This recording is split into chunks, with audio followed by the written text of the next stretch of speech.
You know what I love? Sports. Love sports. Sports. When It comes to Texas A&M. Where are you getting this information? Let me tell you. Welcome to TexAgs. It's here. It's time. There's always a buzz in the air when you hit this moment. He is a guy that has gotten better and better and better. He's just got that dog in him. We will develop men. We will graduate players, and we will win championships on the field. I think of him as this hawk. Before long, he's going to be swooping in on those quarterbacks. And they embody what the school is about. It's about getting into hard situations and getting ourselves out. It's about working hard. It's about doing amazing things. And this is a real program. It's not fake. This is a real place. And if you want to be really good at football, this is a really good place to be. You know, if I'm betting on anybody, it's the Aggies. Well, welcome in, everybody. No, Olin Buchanan not in here just yet. He will be here in a little while. Welcome into TexAgs Live, presented by David Gardner's Jewelers in the Rollo Insurance Studio. This is the low hour. We've lowered the bar significantly. Luke Evangelist, who usually joins us on Pounding the Rock at 9 a.m., is here now at 8 a.m. as we switch the old schedule around. Hey, buddy. Hey. How are you? I'm good. Yeah? So we had to call an audible this morning. You know, Luke goes to bed at probably 1, wakes up probably at 10 a.m. Yeah, not a bad bet. And he was not expecting to do the low hour, but he's here to talk some Aggie hoops. How are you, buddy? I'm doing well, you know. Can't complain about a 5-1 start. No. So the game was changed, right? Right. Probably should have led with that. Yeah. Well, this is the lead. Okay. Yeah. There was a little chit chat, and here's the lead. Okay. There we go. Noon tomorrow, right? Yes. What was the time before? 2:30. 2:30. Yeah, I thought it was an afternoon game. So if you are planning on going to Reed Arena, you won't need skates yet, right? Because I think the overnight temperatures it's supposed to be like at 2 or 3 a.m. when it gets really bad. Yeah. They moved 3 other games around the country. We know what's coming with the weather. If you've been to HEB in the last 12 hours, I have not been, but I heard it's a war zone. Yeah, there's like absolutely nothing left. So I won't be able to buy eggs, you think?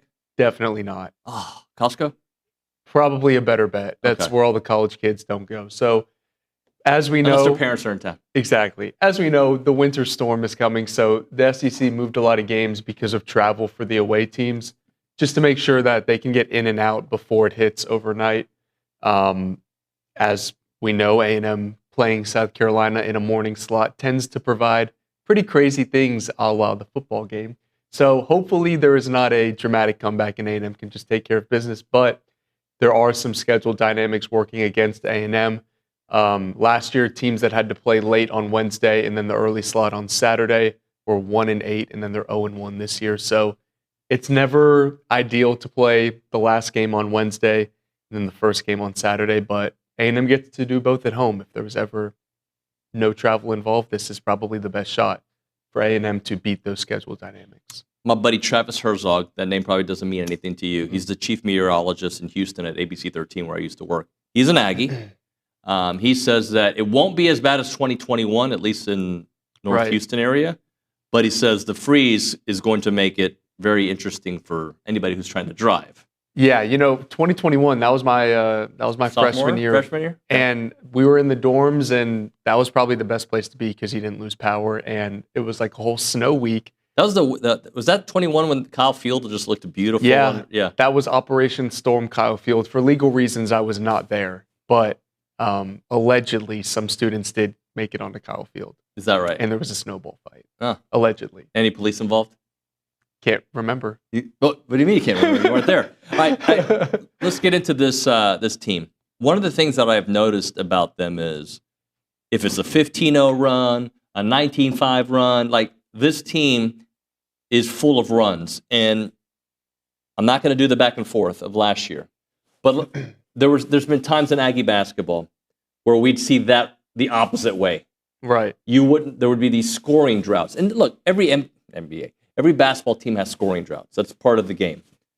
It seems that this team finds a way to get more of the offensive scoring runs than we've seen in a while. And that's sometimes what cripples their opponent. Right. There's actually a stat for that called a kill shot, which is a 10-0 run for whatever reason, A&M doesn't go on as many 10-0 runs as you would think, but they don't give up 10-0 runs. Right now, they're 23rd in kill shot margin, which is top 25 in the country. They're averaging, I believe it's 0.7 more kill shots than their opponent. So on average, they'll have a 10-0 run and they won't give one up.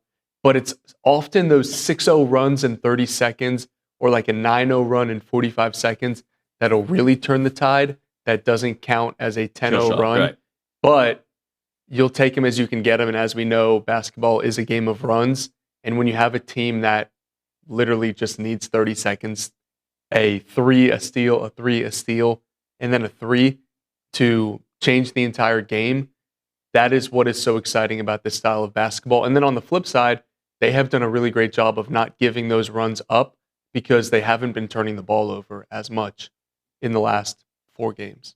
What have they done? I know that obviously they had 3 against Mississippi State. They had 6 against Texas, 8 against Oklahoma. Anytime you can have single digits when you play as fast as they do and have as many different ball handlers as they do, that's an accomplishment. I think they had 13 against Tennessee, but overtime game, it was pretty evident they were tired, and Tennessee's a great defense, but if you're not playing a team that forces a ton of turnovers like a South Carolina, having single-digit turnovers is a really good indicator of success, and I can't predict the future, but the matchup tells you A&M should have another single-digit turnover game. If they just did that against a Mississippi State team that should force turnovers, now you get a South Carolina defense that doesn't really pride themselves on that. Hear me out when I say this. I'm not calling A&M a championship contender. Please understand. That's my job. That's my job to drink I'm not the Kool-Aid, saying that. not yours. But championship contenders typically don't turn the ball over a lot. Right. Hit a good margin from the free throw line and can hit the 3 ball. Right. Now, the free throw part of it, I'm going to move it to the side. The other 2 seems to be how they've been playing for the most part in SEC play, right? This past game, the free throw mark was fantastic. We haven't seen that a couple games in the SEC. I mean, they've had a few 65% shooting nights from the line. So, again, I'm not calling them a championship contender. I think no matter who you are, there's way too much season to be a championship contender. Right. But those kind of marks are what championship contenders look like. Exactly. That's why the way that they won on Wednesday was so impressive, because you haven't seen an A&M team win like that in a long time. And ultimately, this is step 1 and step 2 of Bucky building his culture here of we don't turn the ball over. We're the one that turns our opponents over. We get to the line. We hit our free throws. We make threes. And you're starting to see that identity where in years past, you may not have seen a clear offensive identity from A&M. Now you see that of we can hit shots, and not only are we going to get to the free throw line, we're going to make them. And as we know, this is a high variance shooting team. Last year's team, there was not much free throw shooting variance. You knew you were probably going to get 68%. This year, they can have games where they shoot 90+% and it wins them a game.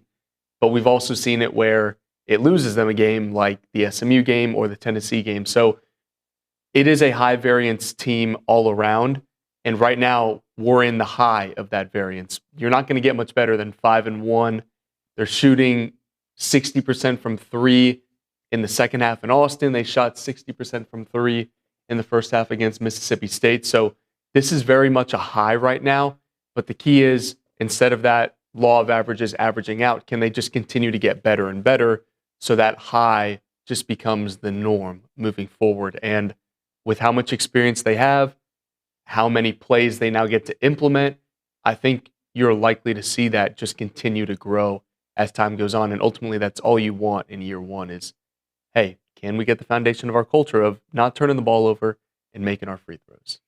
So I know you're close to the coaching staff. Have you asked, or and maybe it happened late last night, I guess, right? That they changed the schedule. Yeah. Do they have like a different methodology for those earlier games? Do you know? They're practicing. They were already going to practice in the morning on Friday. I don't know if that's a habit. I just know that they changed it for this week, probably because they had an afternoon game on Saturday and a late game on Thursday or on Wednesday. So I do know they're practicing right now as we speak, as opposed to doing like the 1 o'clock to 5 p.m. practice. So they have changed the practice schedule. I'm assuming, I think this is their first game before like 2 p.m., right? I don't think they've played a morning game. So I'll have to ask, but I know they've changed the practice schedule the day before. I don't know if the methodology is any different on game day. It shouldn't matter. But again, like, you're asking 18 to 22, actually 18 to 25-year-olds to, Can't forget about Rashawn. Yeah, to like kind of change their routine. And what time did you go to bed last night? Like 1:30. Okay. Had you known you were doing the low hour, would you have gone to sleep at 1:30? I would have been tucked in, melatonin ready at like 10:30. See, I don't believe that. I think you would have probably said, yeah, I'll make it up tomorrow. I think younger people think that way. And now, I'm not saying athletes do, but... Because I didn't get much sleep after the game. Like, I didn't go to sleep until probably 3 a.m. Thursday morning. So I was trying to... The game... Olin was home at 12:30 a.m. What were you doing until 3 a.m.? Okay, I filmed... We don't have to get into the whole routine, but like I filmed my post-game thoughts. I wrote my article, and then I was at Reed until probably like 12:30. And then... There's still 2.5 hours. Okay, but as y'all know me, I just sit on Ken Palm and like look at Torvik. Like, I just get excited after a win, so I'm prepping my tweets for the next day. You prep your tweets? They're not like there's like a prep process? Yeah, I have like numbers that I want to look at before they change the next day, before they get adjusted from the result. I get excited after. I'm sorry, I love my job. And I stay up and look at numbers after a game. I didn't know you were such a teleprompter guy. I thought you were more just spontaneous. I didn't know it was rehearsed. No, I've got a routine of certain tweets and metrics that I like to tweet out after every win. I got that. Hey, this is TexAgs Live. I think I told you that. We are presented by David Gardner's Jewelers. We are in the Rollo Insurance Studio. This is the low hour. This is not brought to you by the warehouse at CC Creations. Typically, when I'm with OB, I'm over there in the holistic planning cool zone. I'm going to test Luke. If you want to call the show, what number do you call? 979-693-1150. And that is the? Buppy's Catering and Bartending Hotline. And I didn't even need to look at the screen for that. That's fantastic. If you want to text the show, what number do you text? The same number? Yeah. Okay. And that is the what text line? Oh, got him. Is it the Catalyst text line? The Catalyst what text line? Energy? The Catalyst Pure Performance Energy text line.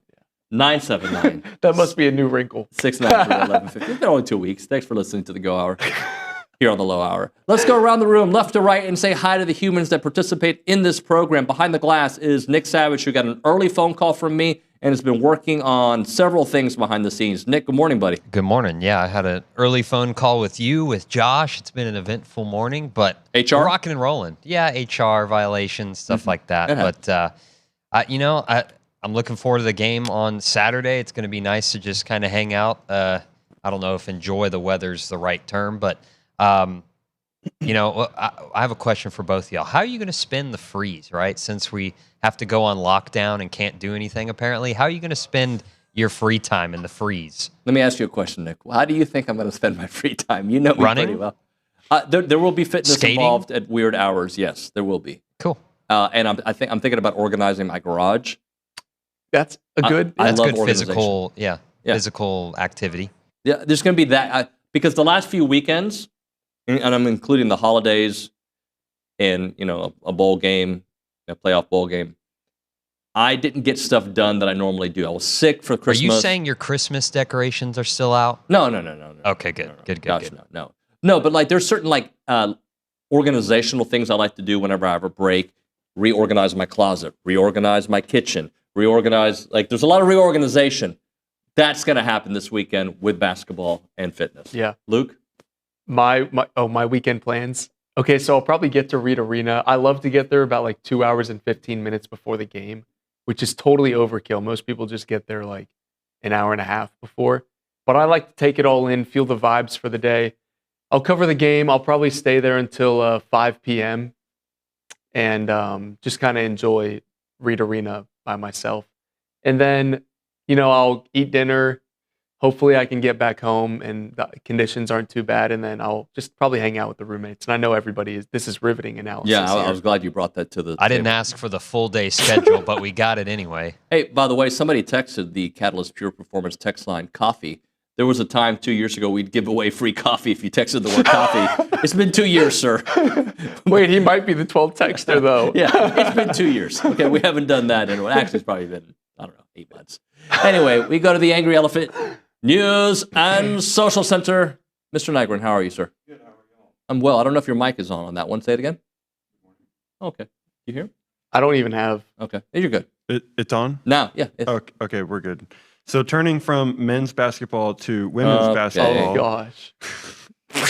I have to. The Yes. Texas A&M women's basketball team suffered defeat to the number 6 LSU Tigers 98-54 to fall to 1-5 in the SEC. Nysiera Pryor made her impact felt by racking up 13 points, 5 rebounds, 6 assists, and 3 steals. Fats Jenna did what she does, leading the Aggies in scoring and rebounding with 14 points and 6 rebounds. Joni Taylor's squad will hit the road for a Sunday afternoon tilt from Columbus, Missouri against the Missouri Tigers at 5 p.m. Very good stuff. Can you read the text that came in, Mr. Nygren? This is from Mike in Deer Park. Yes, kill shots are interesting, but how many turkeys have we had? Oh, that's a great question. So they don't track those anymore. I like turkeys. Surprisingly, that's not really a stat that's tracked anymore. But I like the thought behind it. Explain to the audience what a turkey is. Okay, so a turkey was if you got 3 stops in a row on defense. Mm-hmm. And for whatever reason, some coaches may have just taken that with them on the way out. Yep. And now, I whatever like that the opposite. idea, though. Oh, I do, but we should find a terminology Yes. for scoring 3 possessions in a row. So I got it. Okay. So Yeah. 1775, OB and I usually do the bit here, and I'm going to wait till he's here to do the bit. But he makes fun of me for watching my weight and says I eat turkey all the time. Right. Right. So that's I guess a lean meat, if you will. Well, offense gets you fat in the scoreboard. Oh yeah. So what if we called it the Olin? Hey, do you see A&M had an Olin to end the game? 3 I don't straight think that possessions has of any scoring? vibe to it. I'm going to start using that. I was thinking more a rib shot or something. Ribs. Oh. Okay. Yeah. See? Hey, we can work on that. We can let that marinate real quick and get back. I'll talk to the coaching staff and we'll see what terminology they would like to have there. When we come back, we'll have more with Luke on Pounding the Rock. Tap is typically with us. He's taking care of some business. And I'm going to talk more Aggie basketball, but I want to do Bediacro rules for Aggies. Let's find some Aggie basketball players that we can bring back. I already have got the list? 8 of them in mind, and I've already DM'd them asking if they want to come back. Okay, well, let's go through that list on the other side, plus some more to get you ready for this game against South Carolina. Right now, we're talking about our good friends at Paragon Financial Advisors. When it comes to your money, your peace of mind, it starts with the right team, and that is Aggie-owned Paragon Financial Advisors. They're an independent fiduciary serving clients all across Texas. No commissions, no sales pitches, just trusted advice tailored to you. They have a team of 18 professionals, including over 9 CFPs, a CFA, and a CPA. And their expertise does run deep. And at Paragon, credentials matter, and so does your future. Visit paragon-adv.com or call them up 979-693-3907 to schedule your free consultation today. It is Paragon Financial Advisors. Integrity, expertise, and trust. Paragon Financial Advisors.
We're back here on TexAgs Live. We are presented by David Gardner's Jewelers, the Rollo Insurance Studio, the Low Hour, not presented by the Warehouse at CC Creations.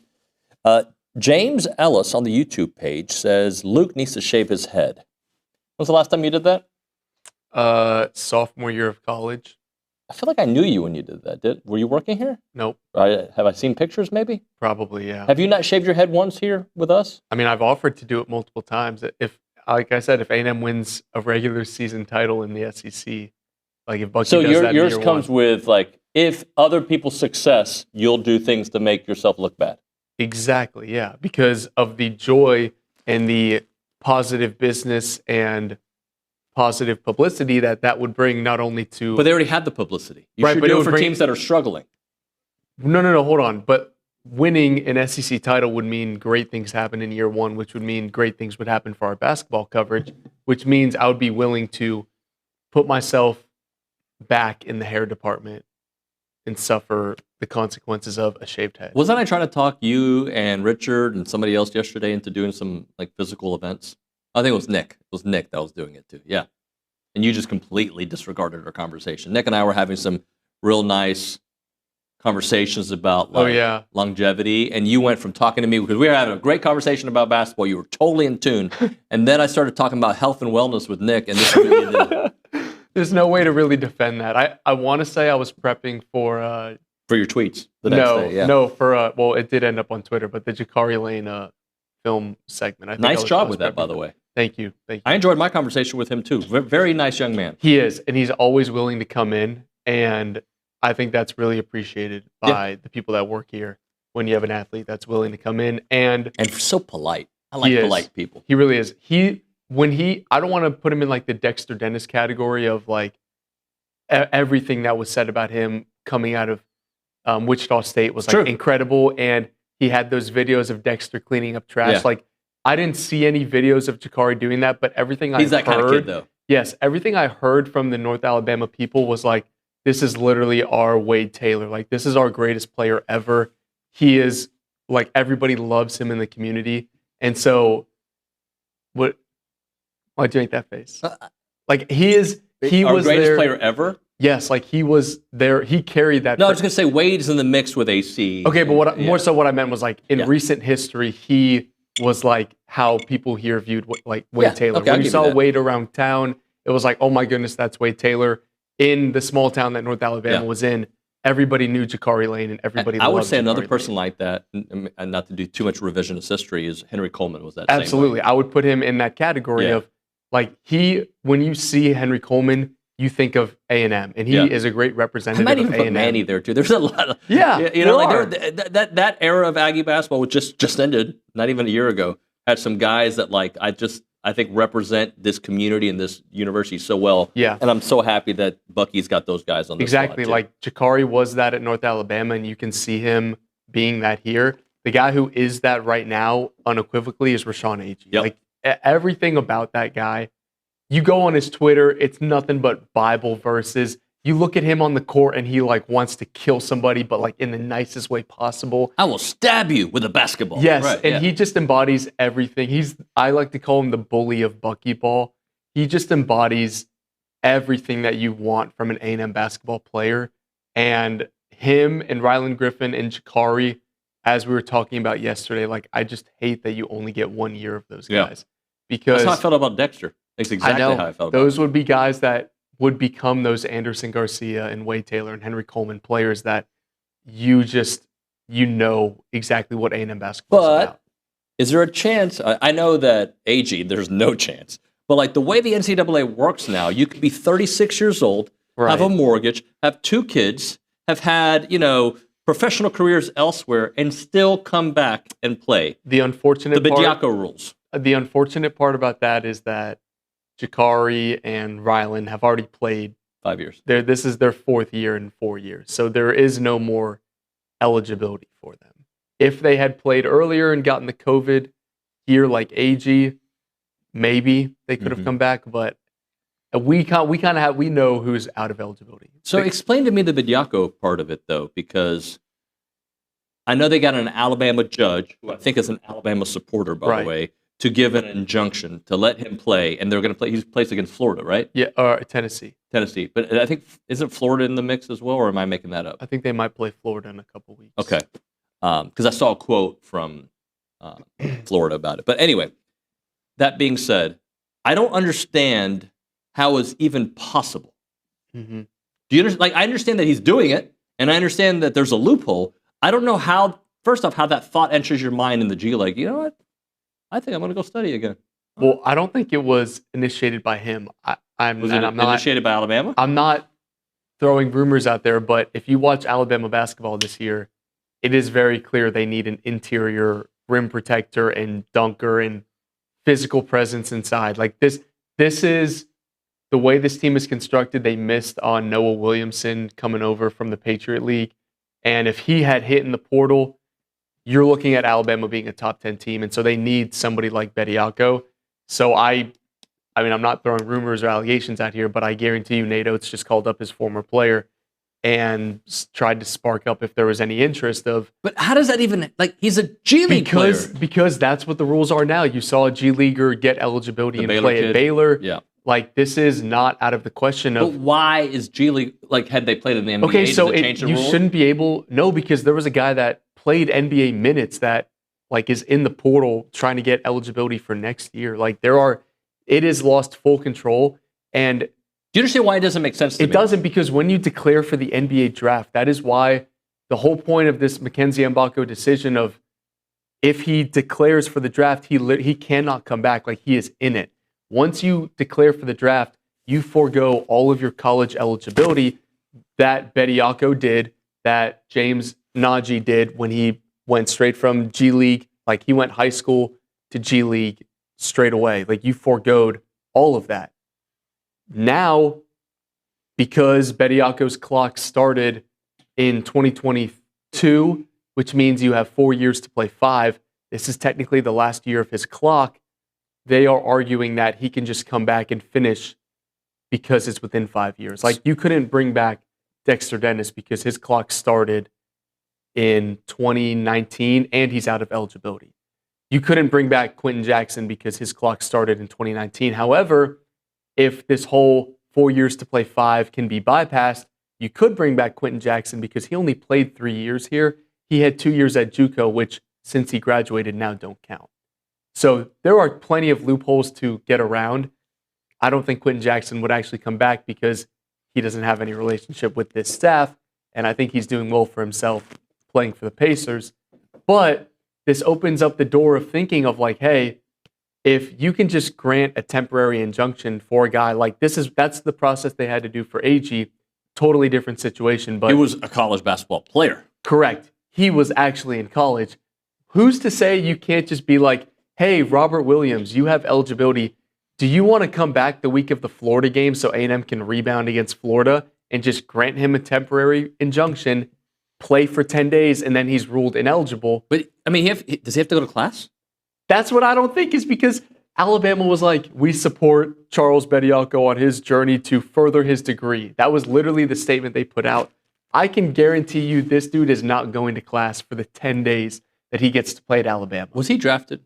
No, but he was in the G League. He signed a 2-way contract, which means that is an NBA contract. At any moment, he can be pulled up to the NBA for, I forgot what team had his rights, but this was a call up away from being an NBA player. I think once you forego, I know this is a crazy thought, once you forego your college eligibility to enter the NBA draft, you should not be allowed to come back. So let's say Mackenzie Mbako, who could return next year, right? Theoretically, he could. Hypothetically, yes. Hypothetically. And I hope he does. I'm just saying. Yeah. It'd be great. But he could say, you know what? I'm going to enter the NBA draft. I get drafted early second round, let's just say. No, I'm good. I'm going to go back to A&M next year. That's all. Yeah. That is now on the table because that used to not be on the table. Correct. As recently as 4 months ago, nobody thought you could do that, but the rules have changed, and it's not necessarily. And it's going to change for the NFL now. Yeah, I mean, it's college sports. College basketball has unfortunately been the catalyst of, like, every loophole that could be exploited. The college basketball coaches are finding a way to do it, and so the people that this really hurts is high school players, because not only are you being over-recruited by international players taking your spot, you now got to worry about dudes that were literally drafted in the NBA or played in the G League coming back to their old school. So what the future looks like here is Bediako's going to play against Tennessee. They're probably going to win now, and that's the most important game of Tennessee's season. And they now have to play against, it's not like a Baylor situation where that guy's averaging like 5 points and 3 rebounds. Like Bediako is probably going to get a double-double in that game on Saturday. That's just the player that he is. It's not like he's been home. He's been playing G League. No, like this dude has been putting up numbers, and it's ridiculous. And then how long is the injunction, by the way? Like, could it last? It was 10 days. So now they have a trial set for January 27th, and the NCAA is probably going to be like, okay, he's ineligible. What do you do with that game they just played that Alabama probably is going to win? Can they forfeit that?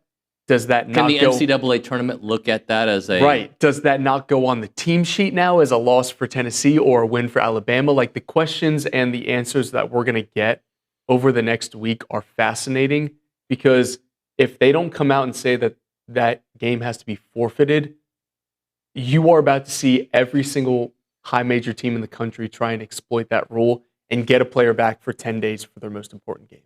And it is going to be horrible. Okay, so let's theoretically, and I'm not asking for A&M to do this, but if A&M were to do something like this, who are players that are technically in that 5-year window that you could do 4 and 5? There are none for There's A&M, zero. because under Buzz Williams, everybody exhausted their eligibility. However, if you want to get crazy and this 4-to-play-5 rule doesn't matter anymore, there's Quentin Jackson, Tyler Davis, Robert Williams. There's DeAndre Jordan. Robert Williams has been in the NBA for how long? About 8 years. He's got an NBA championship. Yeah. He can't go win a college championship. There are no rules anymore. I don't know if I would want DeAndre Jordan's near 40-year-old legs making an impact. I think that might be a net negative. You think he could not rebound a little bit? He could, but... alter some shots? He could, but we need somebody that can run up and down the floor. And I think after 2 trips up the floor, they might just park DeAndre Jordan in the paint. Can we factor, how long did Logan Lee play? Does he have any eligibility left? Unfortunately, this is, I know we're joking, but like this is the unfortunate reality of the sport, that there are teams out there looking at which recent graduates do we have that we could bring back for 10 days. I'm just saying, depending on what happens with Alabama over the next 5 Logan days. Lee has 1 year left, and he could honestly argue for 2, because in 2005, 2006, he only played 1 game. I'm just going to say this out loud, and I know this is impossible. Okay? I know this. But could football do this with Johnny Manziel for like a... Myles Garrett. That is the next evolution this of is this dumb. rule. They should, I've gone way long on this segment because I find it fascinating how, in 2026, not just sports, how stupid the earth has become. Yeah. The things that we're doing and saying, the things I can't say on TV right now that I'll say at the break, that people are thinking is doable. And it's reality in sports. It's stupid. Yeah. No, I mean... Unless it helps us. The sport is... That is very smart. There is no other way to put it. Like, college basketball will forever be changed based on what happens in the next 5 days. If the NCAA allows this to happen and has no way to circumvent the courts and actually enforce their rules, this season is forever going to have an asterisk, because Alabama and Nate Oates are not the only one on the phone right now with a former player. Yeah, you have... Okay, I'm going to hit a break, I promise. I'm sorry, Brian Broadcasting, we're 7 minutes late. You have to. If you're Bucky, if you're Mike Elko, if you're Kirk Cignetti, you have to, whatever the rules are, you've got to maximize it. Right. You don't want to fall behind. I'll compare it to when computers became a thing for, my parents' generation, or AI is from now. If you don't adapt to what the world is doing, you will fall behind. That being said, it's wrong, it's stupid. We've got to... We need more than guardrails. We need a wall. We need to build a wall. It's the same way that people thought of how bringing European players over was going to ruin the sport. Well, now everybody's doing it. Illinois' entire starting 5 is European pros. If you don't get with the times and bring over a Ruben Dominguez, your program's going to fall behind. I think you maximize it, but I also think we've got to get real structure. Yeah. Like, could you imagine like us trying that with Billy here? Like, hey, I'm going to come in when I want. I'm going to leave. I'm going to choose what basketball games like. Like, no. Right. Right? Like, there's rules. That's how society works. Exactly. Clearly, the NCAA is not. And as you know, I love order rules. and Yeah. rules. I love it. Don't cross the street. I won't cross it. When I was a kid, my parents said, when I got my driver's license, true story, my dad said, you cannot cross Highway 6 in Houston. I didn't cross Highway 6. All my friends were like, dude, your parents will never know. Cross Highway 6. No, my dad said I can't. I like rules. Right. Order. Good. Apparently I don't, because I don't like to go to break on time. Let's talk about Rollo Insurance. Thank you, Luke. Appreciate you. Of course. They build lasting relationships through education. They're the best at what they do. When you need insurance, you need to call Rollo Insurance without a doubt. They have expertise in everything from home to auto to business and specialty coverage. Their independent agents provide a tailored option specific to your needs. They take time to explain everything to you so you understand what you're doing, what you're paying for, and why you're doing it. And you just understand that there's better coverage out there, and they can find it for you and give it to you in plain language so you understand exactly what you're paying for. Many clients discover better protection at competitive rates because they finally understand all of their options. Experience the difference at one of their 60-plus offices in Texas. It is Rollo Insurance. Visit rolloinsurance.com/TexAgs. That's rolloinsurance.com/TexAgs. 888-44-ROLLO. That is 888-44-ROLLO.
Here we go. And we are back. It is TexAgs Live. We are presented by David Gardner Jewelers. We are in the Rollo Insurance Studio. You had a question, right? Yeah. That came in? Yeah. I kind of Reese Nygren at the Angry Elephant Youth and Social Center. I posed this question to you at the break. If you had to pick any Aggie athlete, kind of going along the Bediako lines, if you had to pick any Aggie athlete post 2010 that is no longer on campus to be a part of a non-football sport, who would it be? And it doesn't have to be, like, I don't have to worry about eligibility, right? Nope. No eligibility concerns whatsoever. You just get to bring them back for one season. Logan Lednicki? Right. I'm just saying, like, volleyball just won a national championship. National champion Logan Lednicki. You know, like, that team was a team, right? But she, a catalyst, for lack of a better term. Like, Logan Lednicki would be on that list. You said non-football. If you want to go to football, we can go football, but I feel like the obvious answers are Johnny Manziel and Myles Garrett. Yeah. I feel like those are the obvious ones. Braden Montgomery. That's who I was going to say. That's the baseball one. If you brought Braden Montgomery back, it'd be huge. Yeah. The baseball one is absolutely Braden Montgomery. Or Jace. You can bring Jace back. Yeah. Since Jace just finished his time, it's kind of hard. Yeah, it's hard to pick him. Hayden shot comedic relief and clutch hitting.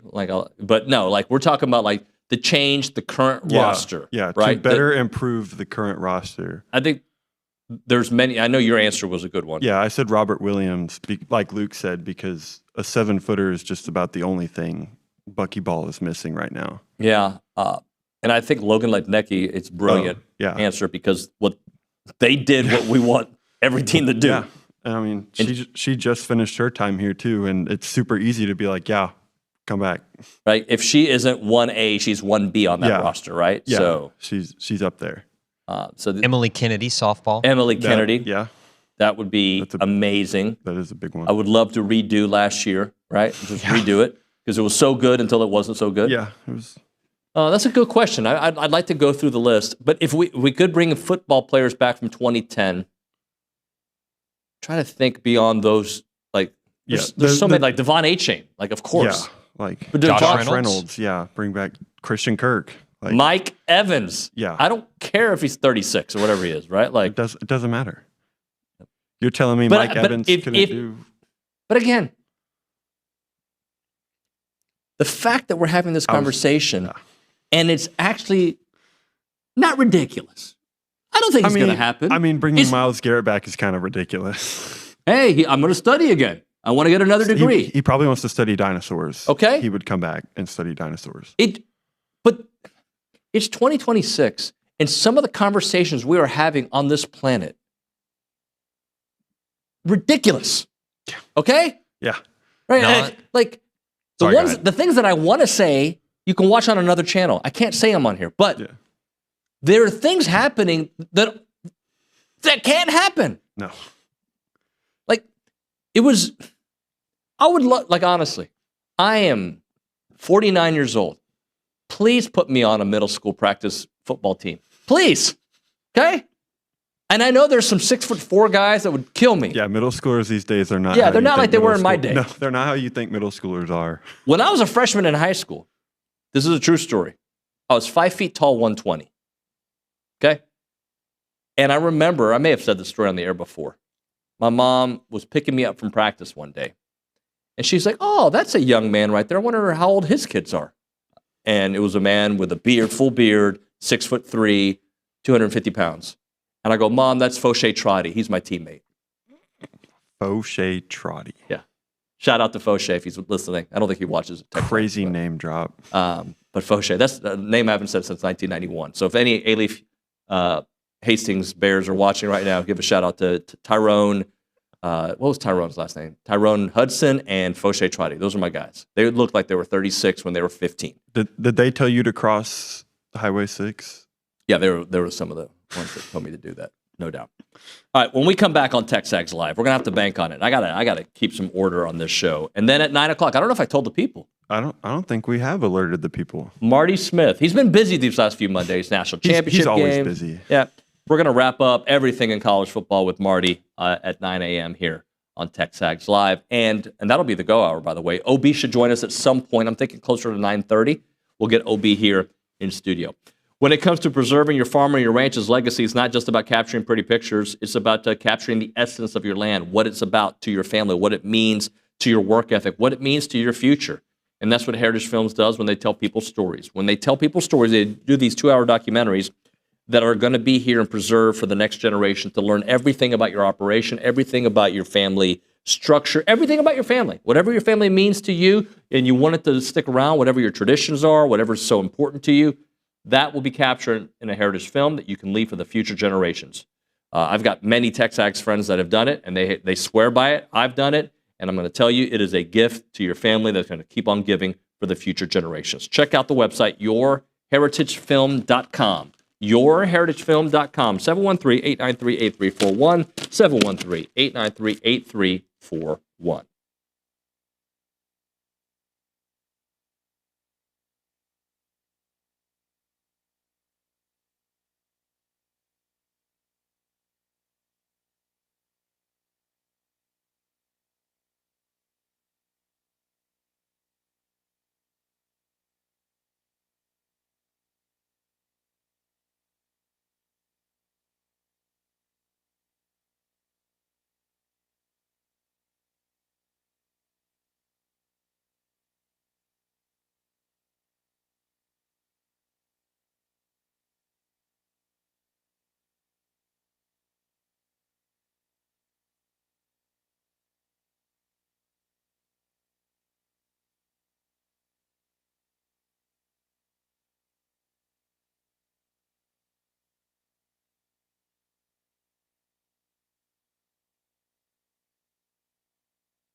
As a reminder, the final segment of the program is brought to you by Double Dave's. That's at 10:50. But right now, caller number 12, 979-693-1150. We're going to hook you up with your choice of a dozen pepperoni rolls or a large one-topping pizza from Double Dave's. They've been serving Aggieland since 1984 with your favorite pizza and, of course, those world-famous pepperoni rolls, reliable in-house delivery, bringing piping hot goodness straight to your door. Just click on doubledaves.com, and your favorites are on their way. Time to bank on it. I'm going to allow Nick and Reese to give me some bank on it. Presented by Vera Bank, authentic relationship-based banking built for real life. Go see Joel Jackson and the team. Learn more at verabank.com. All right. I am banking on, I did it last week and I was wrong. Yeah. I'm going to do it again. Okay. Ruben Dominguez. Okay? He is going to have that game where he is the leading scorer. Yeah. Okay? Best shooter on the floor kind of game. Yeah. Yeah. He's going to have, let's just call it, like the way Rashawn Agee's been playing, like it's going to be hard to score more than Rashawn Agee's. Yeah. But let's go Dominguez with 16. Okay. That could lead the team, right? Yeah. I mean, maybe he's tied with Agee with 16. Agee had 23 on Wednesday or something. Yeah. Is taking Rashawn Agee double not count because that's kind of automatic? No, take it. I'll take Rashawn Agee to get another double. Savage? You actually took mine, David. Dominguez didn't shoot the best against Mississippi State, so I think he's going to get back on track. But I'll go with, give me Rylan Griffin. I'll take him as a leading scorer. He seems like he just kind of, keeps arrow pointing up type thing. And give me Navasota Hoops to sweep LaGrange tonight. All right. Boys and girls. Who's your team? But Ella LaGrange. Nygren goes for 15. If she goes for 15, I'll pay you if she goes. I'll bet that she doesn't get 15. Have some points. faith in your sister. I'm Come sorry, on. I haven't seen it from her yet. If she does it, I'll be amazed. We're calling it the games against each other tonight. Her name's Ella? Yeah, Ella Nygren. Ella, dominate tonight. Give me 15, 16 points, please. All right, that's going to do it for the low hour. When we come back on TexAgs Live, Marty Smith, Olin Buchanan, Billy Liucci. It's TexAgs.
We are back here on TexAgs Live. We are presented by David Gardner's Jewelers Rollo Insurance Studio.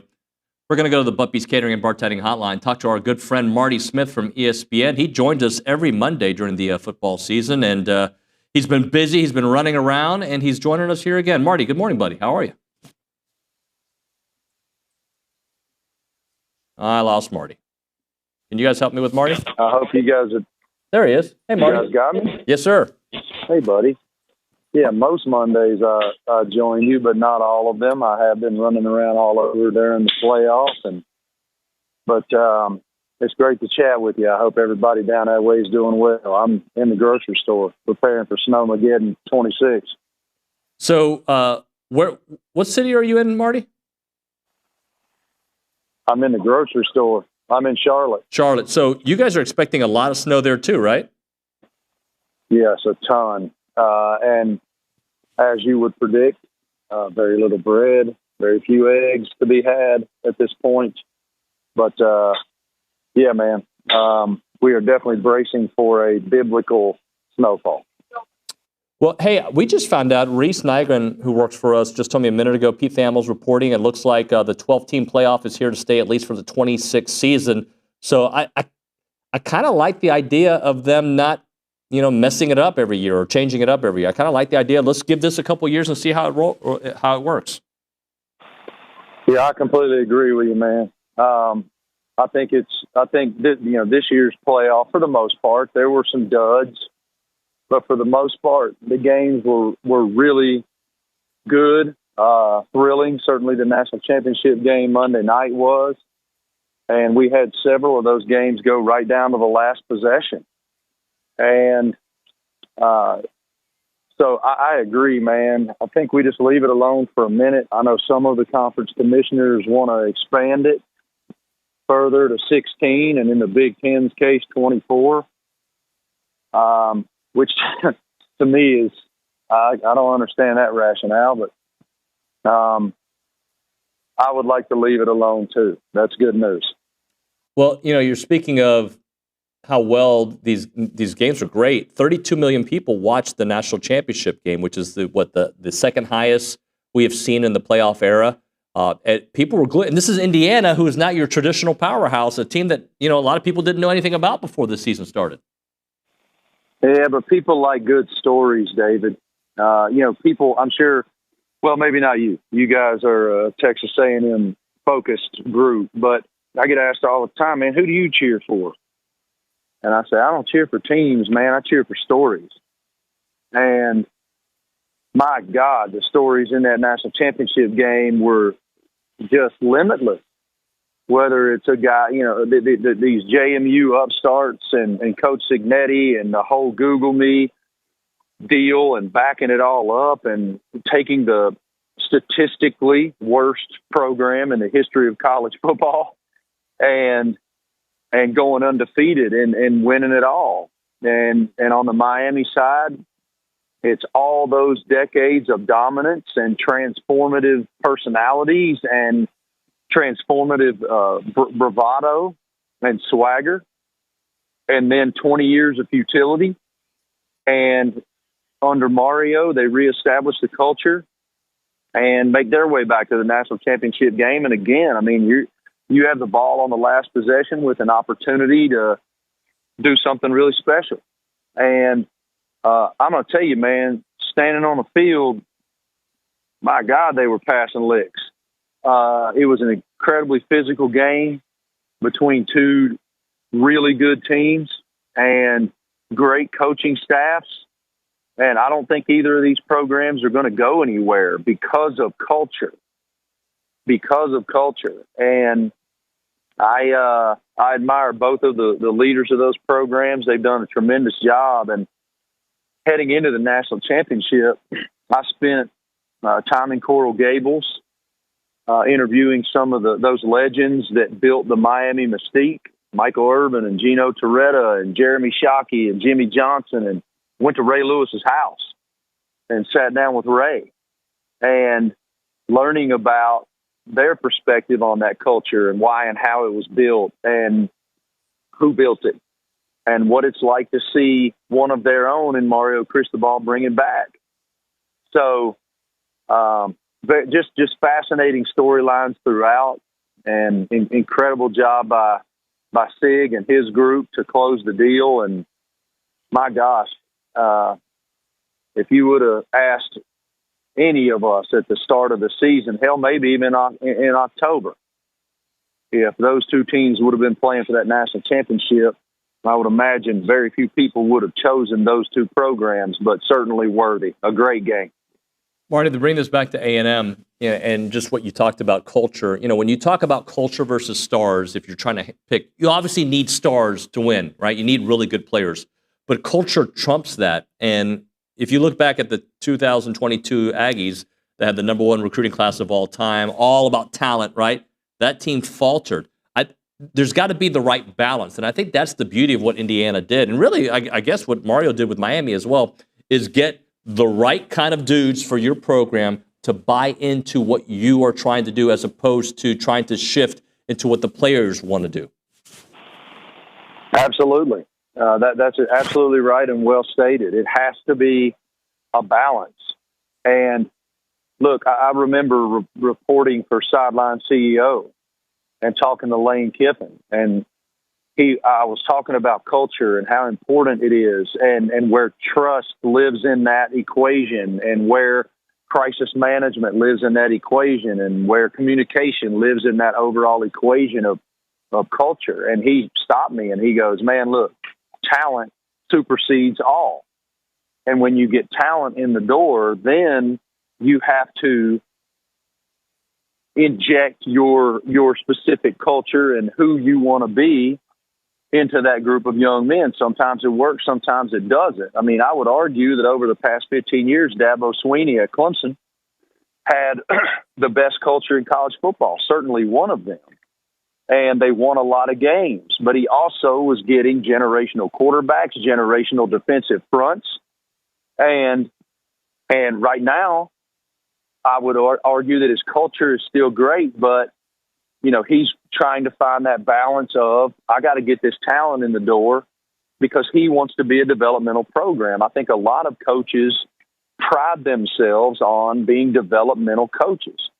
And I would say, honestly, the two that played in the national championship game are among that group. So it is right now, maybe more than ever, that balance is imperative. Talking to Marty Smith here on TexAgs Live, presented by David Gardner's Jewelers. Marty, I'm having a hard time with this Charles Bediako injunction, just because I don't know what is even possible anymore. You can go play professional basketball, come back. And I recognize why Alabama and other programs are going to try to take advantage of, a potential loophole. But how sustainable is this back and forth thing that we're seeing right now that started with the Baylor player and now we're seeing with Alabama?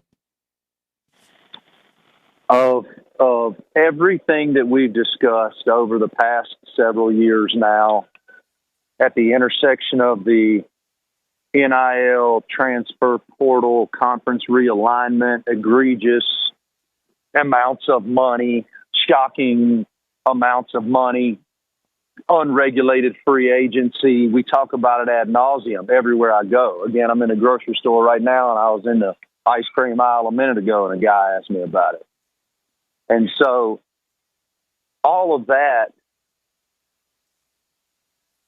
of everything that we discuss, this one is the most perplexing to me. I am just at a loss to explain it.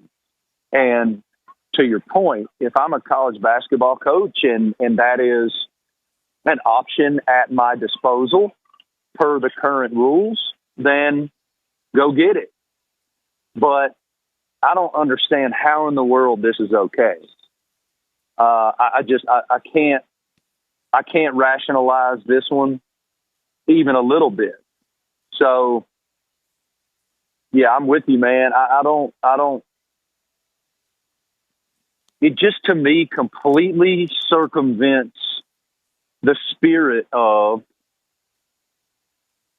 what collegiate athletics was. Not what it is, what it was. And so I don't know what has to happen or who has to step in here and start to have some rational thought. But to me, I just can't. I can't justify this in my mind. I don't understand this one, man. I can't rationalize it. Marty, just a couple of the topics we've just hit on today. Had we whispered them to you a couple years ago, Indiana's going to win a national championship. They're going to do it with a coach who says, "Google me, I win," in his first press conference. Fernando Mendoza from Miami is going to beat Miami because they didn't recruit, not because they didn't recruit him, but they didn't recruit him, and he goes and beats them. We've now got professional athletes back in college playing. I'm just like, you're paying athletes. Like all these storylines since 2021, if we would have whispered it to you a few years back, would you have believed any of this? No. And like talking about Fernando Mendoza, what a great football player. I mean, 4th and 5 will go down that play will be played for the rest of time because of what it was. It was undeniable desire to win.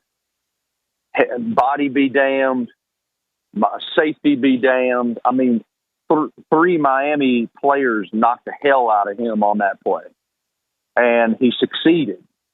But remember, in a previous iteration of college football, he comes over from Cal. Now, was he a graduate from Cal, David? I don't believe he was. Okay, so there you go. Yeah. So he wouldn't have even played this year, right? Right.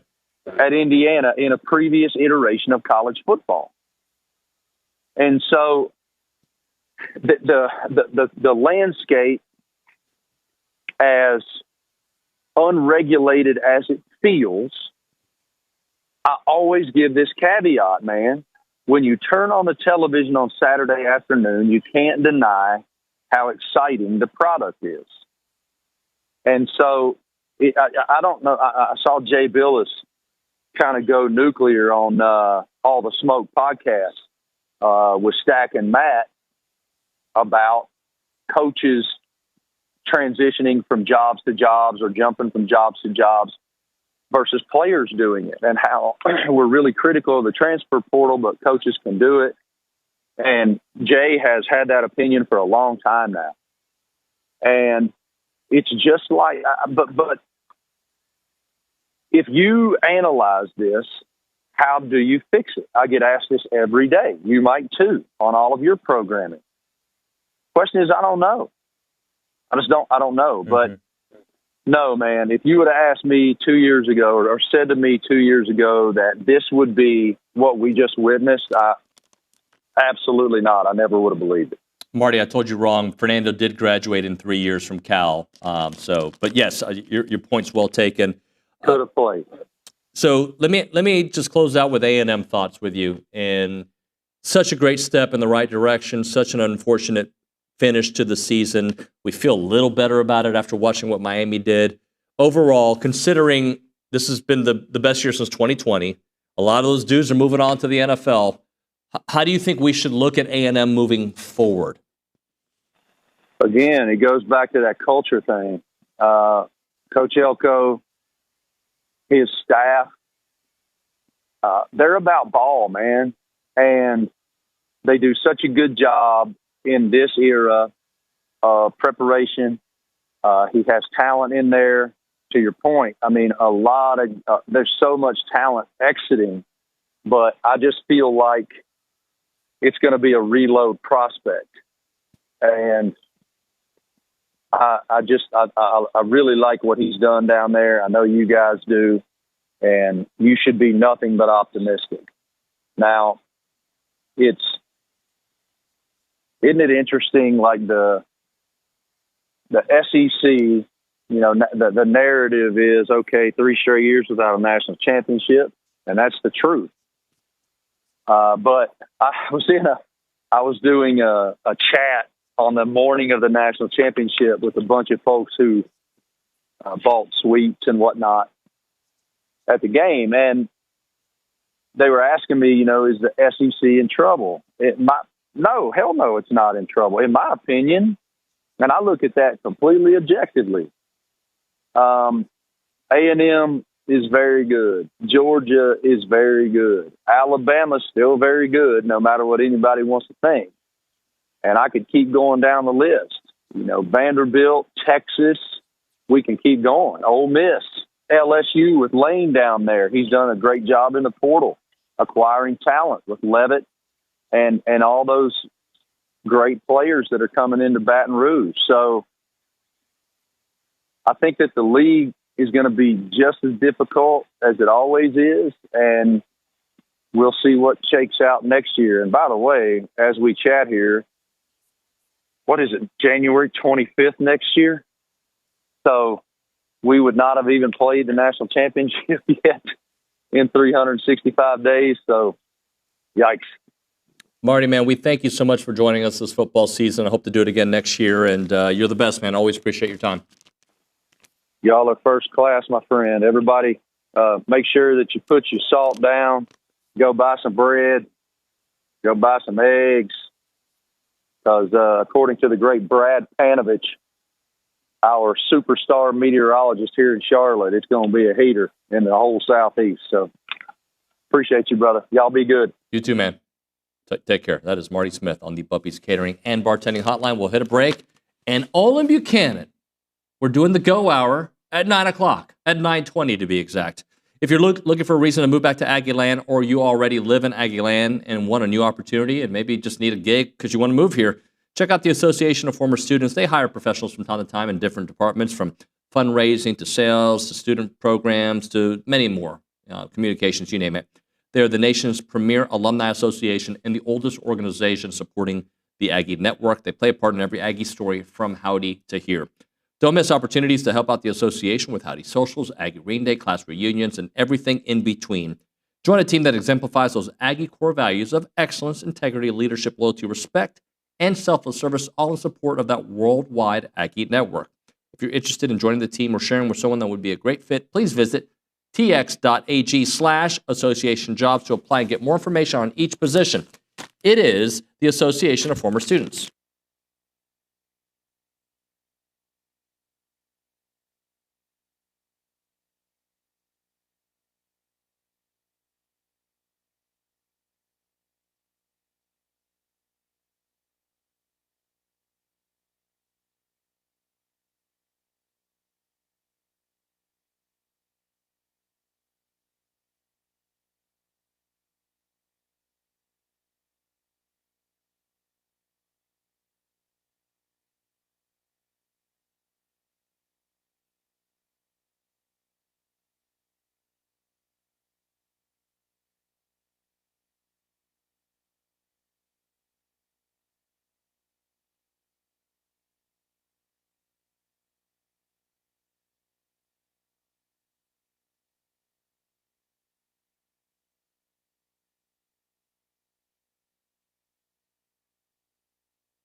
And we're back. It is TexAgs Live. We are presented by David Gardner's Jewelers. We are in the Rollo Insurance Studio. This is actually the go hour, not the low hour. And that is presented by the warehouse at CC Creations. He is Olin Buchanan. He's had a busy morning. Yes. What's up, buddy? Oh, sorry I wasn't here at 8. All good. There were some issues. I'd like to say they were beyond my control, but unfortunately, it happens. Could have been different. Basketball starts at noon on Saturday. It does. Get you out of that cold earlier. Yeah. I think that's a good move. Yep. Did TV sign off on it? Is it still going to be on TV? Is it still? It'll be on the Network Plus at noon. So not on TV. So on TV, streaming, but not on TV. Streaming service. Streaming. Yeah. So there's that. Look, it's the right thing to do. So I'm glad they are. Plus, I typically get up early, like today. Sometimes too early. Sleep in a little bit. And get the game over, at a reasonable time before it gets all dark and everybody can get home and batten down the hatches for all this impending weather. Yeah. Yeah. I have not been to the grocery store. I feel like you're too late. Yeah, I know. But I feel like we got enough to last. It's 2 days. Yeah. Right? Like 36 hours worth of ice. And even 2 days? 24 hours. Yeah, right? well, we did go to Costco, but we already had plenty of meat, and I'm planning on making. Were there eggs at Costco? I bought what, 5 dozen. All right. I'm gonna hit 5 So if you dozen need for some, you. Yeah, because you don't have a lot of eggs every day. And I'm planning on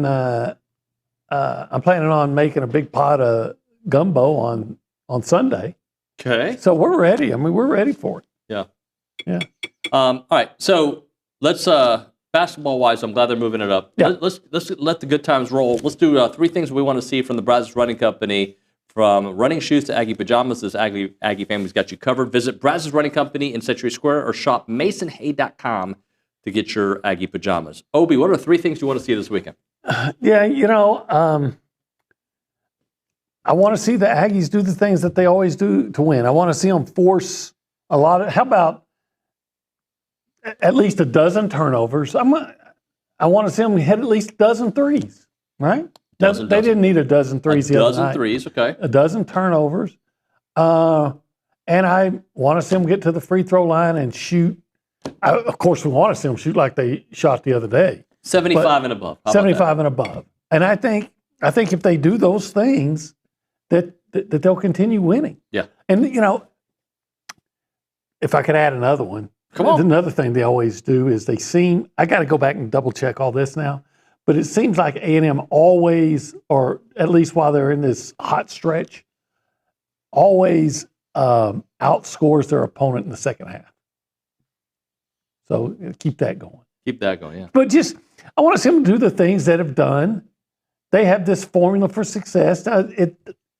It doesn't have to be, like I said, they had 9 3-pointers the other day, but they compensated by shooting 97% at the free throw line. So, it doesn't have to be absolutely you have to do those things, but there's kind of a formula that pretty much works out, and it's usually forcing a lot of turnovers, making 3-pointers and getting to the free throw line. All right. Here's my 3 things. All right.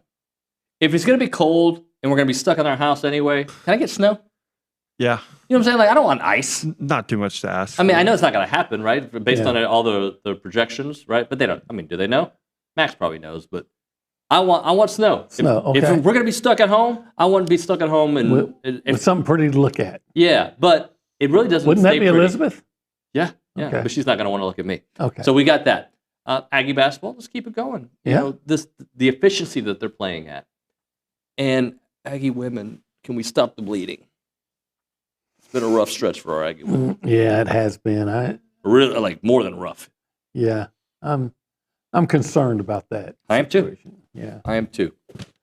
I like Joni Taylor a lot. I do too. And I have looked at this season as a reset for them, because I do know behind the scenes all the the roster changes, some of the things that happen. At the end of the day, you're here to win, right? And hopefully they can turn it around, because this is a far cry from what they used to be. It is. And it's losing is one thing, right? Mm-hmm. Losing by 40 points? 3 times in a row. Yeah. That now, do the programs they've been losing to by 40, do those programs pump more money into their women's? Yeah, they do. But yeah. Did you see that 32 million people watched the Miami-Indiana game? I didn't see that. I'm not surprised. I think Indiana was such a story that people were interested in it. And Mendoza was gaining so much fame and notoriety, and people are liking him. Yeah. Yeah. The second most watched college football playoff title game, the second best cable telecast ever, most viewed non-NFL sports event since the 2016 World Series, Game 7. And once again, you didn't need to have Notre Dame or Alabama be, college football is fine, even if it's not the. I'm fine with the new bloods beating the blue bloods. Yeah, and I think the new bloods are making the sport better. So I got the ratings, right, that we've seen over time. All right, these are the highest rated college football games. Okay. Number 1 on the list is Texas versus USC, the Rose Bowl back in 06 to 2005 season. 35.6 million people watched that one. Next on the list is Ohio State, Oregon, the very first college football playoff national championship. 34 million people. Was that Ezekiel Elliott game? I think you're right. Yeah. Yeah, with the third string quarterback, Cardale Jones? Yeah. Cardale Jones, yeah. Number 3 is this past one we just saw. Okay. Number 4, Alabama, Texas, the BCS national championship game of 2010. Yeah, okay. Number 4 on the list, Alabama, Miami, Sugar Bowl BCS national championship game in 1993. George Teague, holy smokes. Chasing down, I can't remember the Miami receiver, but he stole the ball like at the 10-yard line at the end of like a 60-yard game. And so that was the play of that game that stands out in my mind. And then the next one on the list, which would be 6, it is the 1995 Orange Bowl national championship game, Nebraska versus Miami. 30 million people watched that. What a machine that Nebraska. I was at that game. Were you? I was at that game. Yeah. Well, Tommy Frazier. I think it was the year before that he was really amazing, right? He was. Didn't they beat Florida like 60 to 20 or something? Yeah, but those are I have pictures from being at that game. It was one of my childhood. I was 17 years old. It was a great memory. Oh, well, up until the game itself. Until the game, yeah. No, but just going, being in attendance for that was just incredible. The first college football national championship game. Now, I attended the Cotton Bowl in '77, Texas and Notre Dame, where Texas could have won the national championship had they won the game. Mm-hmm. But they got Joe Montana sliced them up. That's right. Imagine that. And so it wasn't a true national championship game, even though Notre Dame ended up being voted the national champion. But I saw the 06 Florida and Ohio State when everybody thought Ohio State was gonna beat them badly, and it was the other way around. Let's do this. Let's hit a break. When we come back, OB, I want to go play a game called Would You Have Believed a Year Ago game. Okay. Would you believe a year ago? All right, that's going to be a great game. And if Niger, you want to come up with a couple of things that I don't have on my list, you're more than welcome to do that.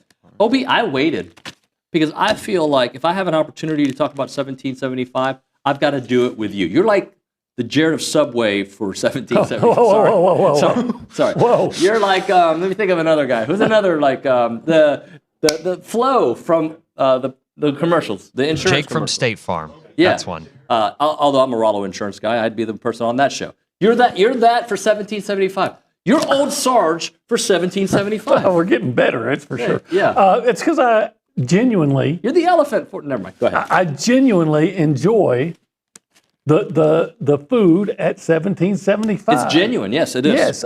In fact, had I not almost crashed my car today, I'd go there for lunch. But because, in bad times and in good times, good times you celebrate. Bad times, you want to feel better. If I need to feel better, nothing would make me feel better than going out and having some of that succulent brisket at 1775 or that jalapeno cheese sausage that I love so much and those pork ribs, of course, the turkey. You know, I'm going to get the sampler so I can get some of all that, and I'm always going to get the side. And you know what side I'm going to get? You're going to get queso, mac, and cheese. I am. He's right. That's what I'm going to get. And if I'm so inclined, I might even get one of those desserts that are not mass produced. They are made right there by bread pudding, something like that. It's one time they had some kind of cinnamon roll cheesecake thing. Oh, yeah. Remember that? Yeah. Is that I can't remember. Is that Brad and Brandon's mom or Brad and Brandon's one of them's wife? I think it's the mom who does it. Yeah. But the whole family. Yeah, it's Mama, a family Belinda, enterprise. Everybody, right? It's Belinda who crafts those mouth-watering sides and the desserts. Check out the website, 1775txbbq.com, or call them up, 979-492-6241. It's 1775. And it's good.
Coming in hot here on a Friday morning, it is TexAgs Live. We are presented by David Gardner's Jewelers, Rollo Insurance Studio, the Go Hour here in the second hour, brought to you by the warehouse at CC Creations. He's Olin. He's David. Thank you. Appreciate you. We kind of flipped it up today. We're going to play the game. Would you have believed a year ago? Okay. And some of these, I think, maybe, because we have a little bit more evidence, but I'm just going to throw them at you, okay? Mm-hmm. Indiana wins it all. I wouldn't have. No, in fact, I remember losing a 3-team parlay in week 3 or 4 or whenever it was because I took Illinois in the points. I'm thinking Indiana can't be that good. Wrong. They're better than everybody thought, I think. So, no, I would not have foreseen Indiana winning a national championship. Lane Kiffin to LSU. Yeah, I could have foreseen that. Yeah. I didn't know that Kelly was going to get fired, but I think a lot of us knew that he was kind of on the hot seat. And I think we all knew that Lane Kiffin was going to be, eventually he was going to be leaving. I thought it'd be to Florida. Florida, right. But, yeah, so if you would have told me that, I said, okay, I can believe that. Okay. A year ago today, A&M goes 11-2, hosts the playoff game. Would you have believed it? Yeah, here's the deal. I picked them to go like 8-4, and my whole case was, you remember me saying, I think this is a 10-win team with 10-win talent. But until you show me that you can win at LSU and win on the road, like against Notre Dame, I can't buy into it until you show me. But I did think they were at least a 10-win team. Okay. So I don't know if I would have believed 11-2 a year ago today. Okay, I probably would have. But, of course, sign me up for it. But I don't know if I would have believed it. I don't know if I would have believed Lane Kiffin to LSU a year ago today because I didn't think LSU was going to be as good as everybody else had them. But, I was like you. I would have seen him going to Florida. I thought that was where he was going to end up going. Or even Miami, I thought. But let's remember, LSU has fired 2 national championship winning coaches. Yep. I definitely would have not believed Indiana winning at all. Or Fernando Mendoza, who I had heard of just because of the Cuban connection. But I would have never believed that young man would have gotten there. Here's one for you. Okay. And the answer is no for me. Vanderbilt being a college football playoff contender. Would you have believed it a year ago? I don't think so. Even though, let's face it, they haven't Pavia, and he was the main reason they were so good the year before. Yeah. So I think coming into the year, we thought, I think they're still going to be successful. Yeah. But to say, I guess successful, I would have thought would have been a 9-win season for them and not almost getting into the playoff. So no. Okay. I wouldn't have believed it. I thought, all right, they're going to come back to reality schedule. No. Notre Dame misses the CFP. Would you have believed it a year ago? I don't think I would have believed it. Yeah. Probably not. I'm trying to think. I remember thinking, we had talked about Notre Dame. He said, wait, they got a brand new quarterback. So a lot of changes on defense, significant changes. Yeah. And I was thinking, they can't be as good on defense. But then you'd also look at the schedule. And you say, only 2 tough games. And you see 2 losses. Yeah. Because I don't think anybody ever bought into. And at that point, you couldn't guarantee an A&M loss. Right. Right? Because we didn't know enough about A&M. Right. And Miami, we didn't know enough about Miami either. But you would say, hey, they got this new quarterback. Yeah. And that defense is just completely rebuilt. They would have just come off a national title game appearance, too. If we're talking exactly a year ago, they would have just lost in the national championship game, saying they wouldn't make the playoffs the following year. All right, here's another one for you. Would you have believed a year ago today the collapse of Clemson? As bad as it got. I don't think I would have believed it was going to be as bad as it got. I thought they were going to win the ACC. So they ended up winning 7 games, so that doesn't look as bad, but we all know that was a bad football team. It's bad. No, I thought they'd win the ACC, so no, I cannot say that. The last one I have for you, maybe Nigram's got a couple. This one, there's no way we could have predicted it because it takes something happening for this to be predicted. Okay. But I'm just going to give it to you. Had I told you a year ago A&M was going to be down 30-3 to South Carolina, would you have believed that? And would you have believed they would have come back and won the way they did? No and no. I thought they were going to beat South Carolina. I think you did too. At the beginning of the year, yeah, okay, I'm going to give them that win over South Carolina. I thought they'd have beat South Carolina. I never thought they would have gotten down 30-3. Yeah. And if they did, why would you think they would ever come back from 30-3? So no and no. Would you have believed a year ago today that Marcel Reed would have been a legitimate Heisman contender entering the last game of the season? Yeah, I talked about that. I thought he could be one. I'm always like what Marcel Reed's my kind of quarterback. He's got to get better. If Marcel Reed cuts down his interception, cut them in half. In half. I mean, look at his numbers with except for the interceptions, and compare them. I'm talking about yardage and maybe completion percentage to Fernando Mendoza. Yeah, and he runs, but I think I thought he would run more than he did. I would not have believed he would have been a Heisman Trophy contender. Legit, like he's one of the 5 guys entering the last game. I actually asked my son, and he didn't do it, and I shouldn't do this. I'll never even think about it again. I asked my son and I thought the odds were like 800 to 1. I said, I want you to go into the LaBerge Casino in Baton Rouge and put $20 on Marcel Reed to win the Heisman Trophy. And then he said, well, you can do it on your phone. I can't. Yeah, but anyway, this is true. Anyway, and he did. So I didn't lose $20. Would you have believed a year ago that Cassius Howell would have been your SEC Defensive Player of the Year? No. I don't think I would have believed that. Anybody? No. A year ago today, no. No. Would you have believed a year ago today? This one is a maybe. I think you may have picked this one.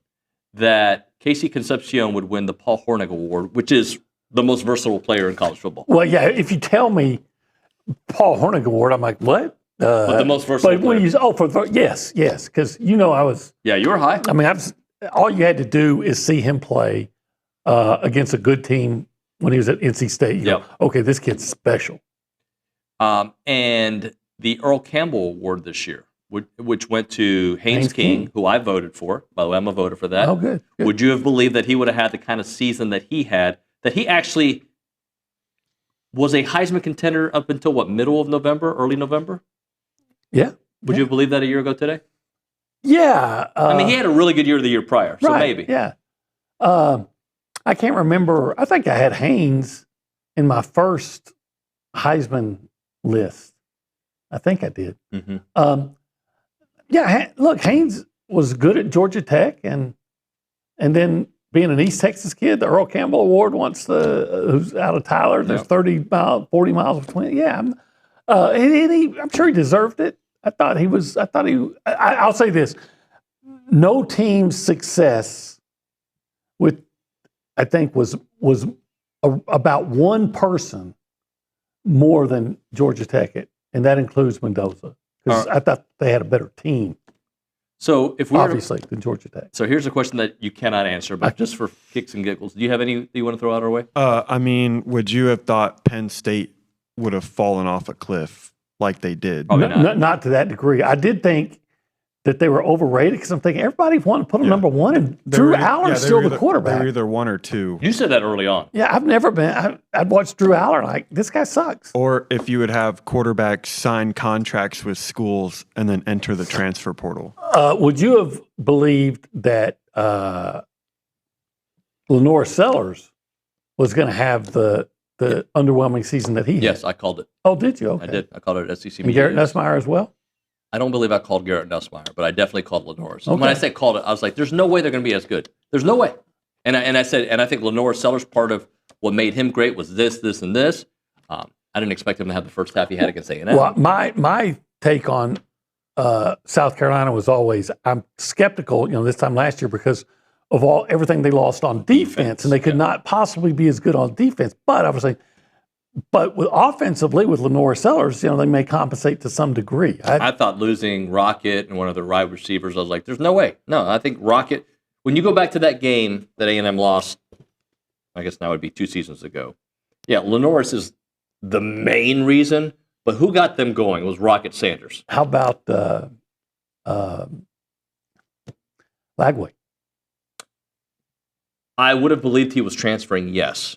I don't think I would have ever picked Baylor. No. I would have picked LSU. But would you I have would thought that picked- he had the kind of season he had? No. Would you have thought? But I never was that high on him either. Okay. Would you have thought Mario Craver was going to have the No. season that he had? No, I thought Mario Craver would have been closer to like a 400 or 500 yard receiver, and that was he. Over 900. Yeah, 900. Yeah, I knew he was good because, again, we saw him play again at Mississippi State and thought, man, this they got something here. But he exceeded expectations. Yeah, especially that Notre Dame game. I mean, that touchdown to get them on the board. That was beautiful. One of the best highlights we've ever seen. In fact, let me ask you this. I'll answer that. Reese, too. If you had to pick out one play that's from last year that stands out in your mind, what was it? Nate Borkacher's touchdown against Notre Dame. Okay. Yeah, but Mario's spin is in the top. Yeah, that's top. The Mario's play was actually a much more spectacular play. Correct. Bokacher's just everything was on the line. So it was Bokacher and Marcel. And I'd say a third one, ABR's diving catch in the comeback. I would have against said South Carolina. ABR's one-handed catch. That's another one. But then Marcel threw an interception, or Marcel's 41-yard run against LSU, Yeah. or the fake punt against Missouri. Oh yeah. That was a lot. Yeah. A lot to choose from. So, well, that's why I asked. All right, we're gonna hit a break. Here's my impossible question for you to answer in the next segment. Okay. I want you to pretend that this is next year. Oh, okay. And what are some of the things that are going to be ridiculous that we're talking Oh, about? my. All right. It's an impossible thing, but I just thought with your brain it'd be funny. Okay, So, I'll work. what would you believe a year ago? I want you to write the script for next year's show. I'm going to look back at it next year today. Hell, I can't even drive to work. So I'm supposed to look into the future. Okay. Yeah, look into the future. Ostronomus. I like that. Moment for Caldwell Country Chevrolet. Highway 21 in Caldwell, online at Caldwell Country Chevrolet. If you're looking for a selection that won't break the bank, check out Caldwell Country Chevrolet. They're always updating their selection of vehicles. They got a great selection of vehicles. They got it all. And when you go there, you're going to love it because not only the selection, the pricing, the trade-in value you're going to get for your vehicle, and of course, that customer service that starts before you walk in, during the process, and after. They are second to none. They're locally owned. They have an Aggie alumni team ready to roll out the red carpet for you, and they have value. Every vehicle comes with that free oil change for life. As long as you own that vehicle, that's thousands of dollars in savings. Remember, it's about a 15-minute drive, the edge of Bryan to the beginnings of Caldwell. A short conversation away, but you'll see the difference when you step on the lot and you do business with the great people at Caldwell Country Chevrolet. Highway 21 in Caldwell, online at caldwellcountrychevrolet.com.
We are back. It is TexAgs Live. We are presented by David Gardner's Jewelers. We are in the Rollo Insurance Studio. OB, so I give you a task. I go, hey, the game we just played, would you have believed? I want you to pretend like it's 2027, January 23rd, 2027, okay? We're playing this same exact game again, and you're going to throw me some scenarios here in about the minute 20 that we have, what I believe.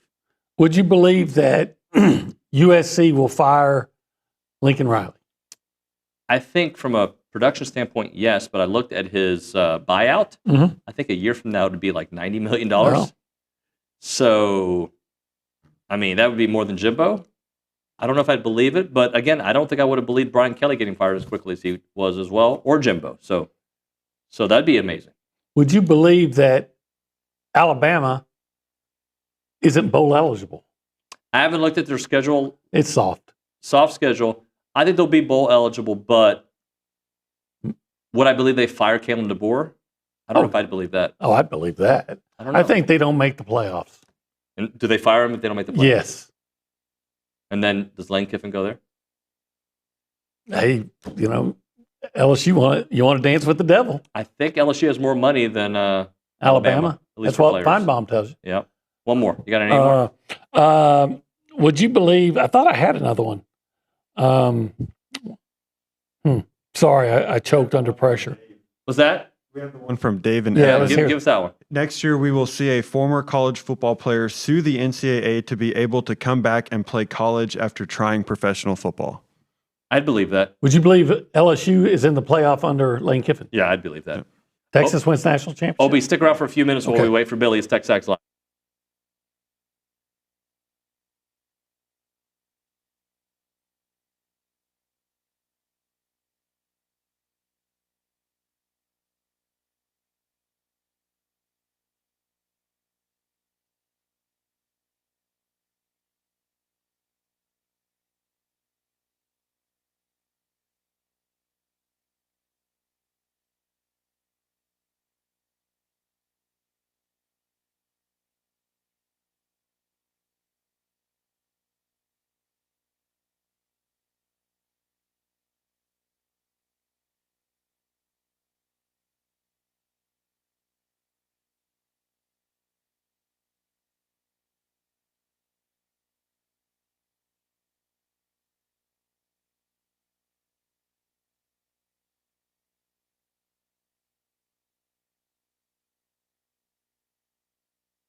And we're back. Daydreaming here on TexAgs Live. We are presented by David Gardner's Jewelers. We are in the Rollo Insurance Studio, hour number 3. We're going to just do a couple minutes with OB as we prepare for Billy to get here, and then we're going to do a full hour with Billy. So that might mean we do overtime. It's funny. I just got the dealership where I bought my truck from. I guess everything's on computer, right? And so they get, maybe you get this too. I get like a monthly report, and they'll update. Hey, you need to get this checked on your. Yeah. And I just got a report saying, hey, your tires on your driver's side, or I'm like, yeah, no kidding. That's good. Thanks for letting me know. It's not like I didn't. I have become this guy that just doesn't go to my email anymore because all I get, and I don't answer my phone anymore either. Like, if I don't know your number, or if it's like and my wife is famous for signing up for, if you sign up, you get points. You sign up for this, you get that. And you get all these emails, and you're on this distribution list. I don't want any emails. 0. I want 0 phone calls unless it's like a family member or a buddy. I don't care about you're a roofer and you're in my neighborhood, even though I know you're in Afghanistan calling, right? I don't care. Unless it's Browning calling me, I don't want anybody else calling me, right? I don't need another roofer calling me. Yeah, the roofer's been out like crazy. Hey, I don't want you knocking on my door. No. I hate when people, I know you got to make a living. I'm fairly sure my neighborhood has no soliciting. Yet people solicit. Oh, I had a guy, I can't even remember what he was selling, and I told him no, and he wouldn't take no for an answer. And I said, look. And so I finally just opened my front door a little bit because my dog goes crazy. Yeah. And Buck's 100 pounds. And he, if you don't know that he's just he makes a lot of noise, bark worse than bite. Yeah. But that particular day, I scared off the guy by look, I've already told you no. And all right, I'll let Buck here negotiate with my German Shepherd here. Yeah. So he left. I will, at the break, tell you a story about, I may have already told you about the solicitor event we had about a year ago. Kind of walked into my garage. No, I haven't heard that. Yeah, and then some comments that he made. It was going to be, it was close to an escalation. It didn't escalate because I don't escalate. I'd have bought tickets for that. I'm a peaceful person, very peaceful. When was the last time you heard me talk about one in the squad? Nobody. It's all about love now. Okay. I've turned the page. I read books. I do my gratitude journal in the morning. I am a happy, friendly guy. And then he says, but we need to have a fight night at TexAgs. No. That's for you to fight it. No, I don't want to fight. Not now. But anyway, you get my point. I'd love to hear the story. Yeah, I'll tell you the story at the break. All right, Aggie basketball. I think their ability, I brought this up with Luke, and I just want to get your thoughts on it. Their ability they're playing a championship level game, and I want to make sure that I present it correctly, OB. I'm not saying this is a championship level team. Okay. I'm not saying that. What I'm saying is some of the things that they do well are things that you see in championship DNA. For example, they go on these huge runs all the time. Okay. 9-0 run, 10-0 run, 15-0 run. What did Luke call? There's a stat for it. The kill shot? Kill shots. Kill shot, right? They're very good. They're in the top 25 of kill shots. 23rd. 23rd. So they're very good at kill shots. Okay. Free throw shooting at times has been suspect. It's been erratic. Right? But when you go, is it 24, 25, 23, 24? Something like that. Right? That's championship level type stuff. That is. When you turn the ball over only 3 times, right? And I know in SEC play, they've been very good at keeping their turnovers below 10 a game. That's championship level stuff. Mm-hmm. When you force double-digit turnovers, that is championship level stuff. Back to the turnovers that they had, only 3 or 4. At that pace that they play at, that is an even lower number than you would think, right? Because they're playing, they're trying to get as many possessions as possible. So again, I am not saying they're a championship level team. I'm saying some of their DNA has the makings of what a championship level team looks like. That's fair. Because I don't know if you looked at what Florida did last year. I'm not saying that they shot 95% of the free throw line, but I'm assuming, I don't know, I may be dead wrong in this, but I'm assuming they probably shot a pretty respectable percentage from the free throw line. They probably forced a lot of turnovers. They probably didn't make a lot. Now, I'm not saying they averaged 3 a game. That'd be ridiculous. But, teams that take care of the ball are usually successful. I'll say this, not taking a win over South Carolina for granted by any means, but I think the 5 games after that, hey, you go 5-0, you're going to win the conference championship. You go 4-1, you're probably going to be in the mix to the end for the conference championship. You go 3-2, and we're talking about a top 4 seeding probably. Yeah, if they're 3 I will throw a party. Okay? If they're 2-3, I'm thinking, okay, they're in the NCAA. If they go 1-4, I'm thinking they're going to have a great shot at the NCAA tournament. It's going to be 5 really tough games. Now that's all provided that they beat South Carolina. Yep. But to your point, they do a lot of things. The things they do well, they do spectacularly. Right, and I guess that's my point, because we're talking about the DNA of a team, okay? So whatever you think about this year's team, what is it going to look like in the next couple of years as this becomes embedded in the guys, right? Like this is a style of basketball we play, and it's not brand new to us anymore. This is what we do. Now, I'm not saying they're going to win a championship in 2 years or 3 years. I don't know what I'm just saying that the things they do well, like that's what really good basketball teams look like.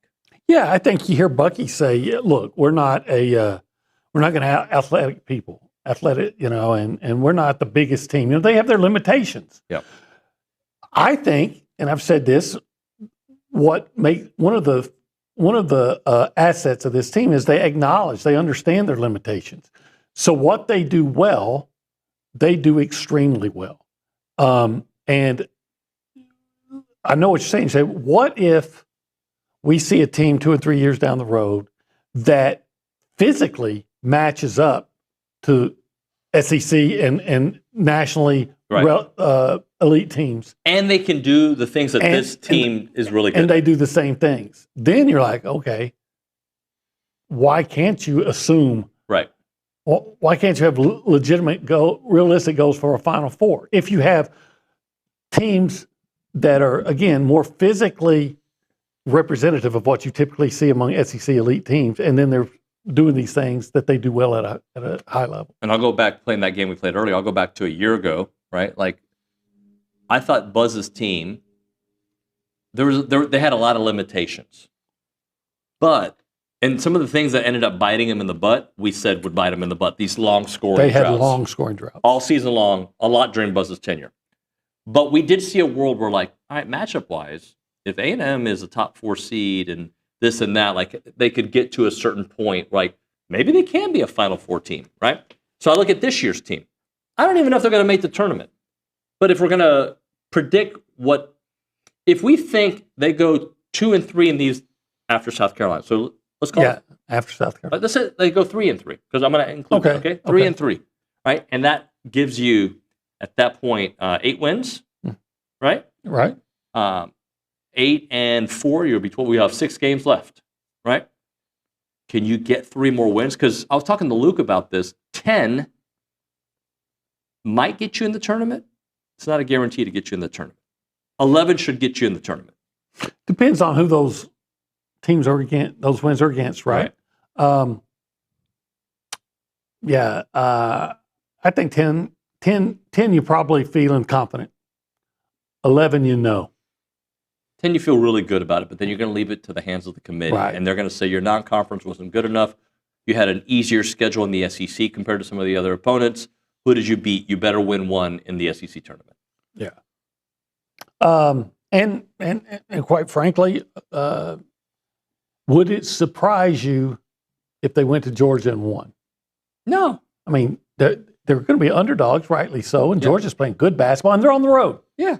No, and you don't still walk into Stegman Coliseum and assume that you're going to win. I don't think I knew the name of that Coliseum. I didn't either. I've actually been there. I don't know how it is now, but they used to have like the rodeo gates. Yeah. And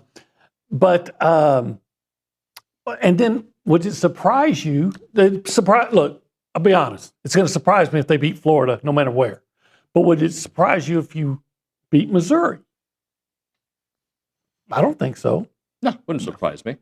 I'm trying to remember who Vanderbilt. All of a sudden, Vanderbilt. Now you got to go up there in that crazy gym that should be demolished. But we're seeing. I mean, Vanderbilt lost to Texas, so they're not invincible. They've lost 3 in a row. Maybe you go up to Vanderbilt and win it. So I don't think it's out of the realm. I don't even want to say realm of possibility. I don't think it's a stretch to think that the Aggies in that 5-game span could go 3-2. And by the way, let's just for sake of conversation say they lose those 5 games. Okay, let's say they go 0-5. So you better beat South Carolina. Because at that point you're 6-1, 6-6. You're still got it. There's still a path. There's still a path to get in. Yeah, look, didn't I see a Buzz Williams team lose something like 8 in a row? Now, they didn't get in. They didn't get in. But we had a really good argument for them to get in. You went into that last, They went all the way to the championship, SEC championship game against Tennessee, and they just ran out of gas. Yep. And if I remember, you were at that game. I was. Was that in Nashville? That was in Tampa. Tampa, okay. When I thought they'd be there for 2 games. You only brought a little bit of clothes. I had like one change of underwear, and I had to go to the. What a fun run, though. That was a fun run. Not fun until I ran up to Walmart and bought some more drawers. Well, that's the year we ended up going to New York, too. It was fun. I was mad that they didn't get into the NCAA tournament. We all were.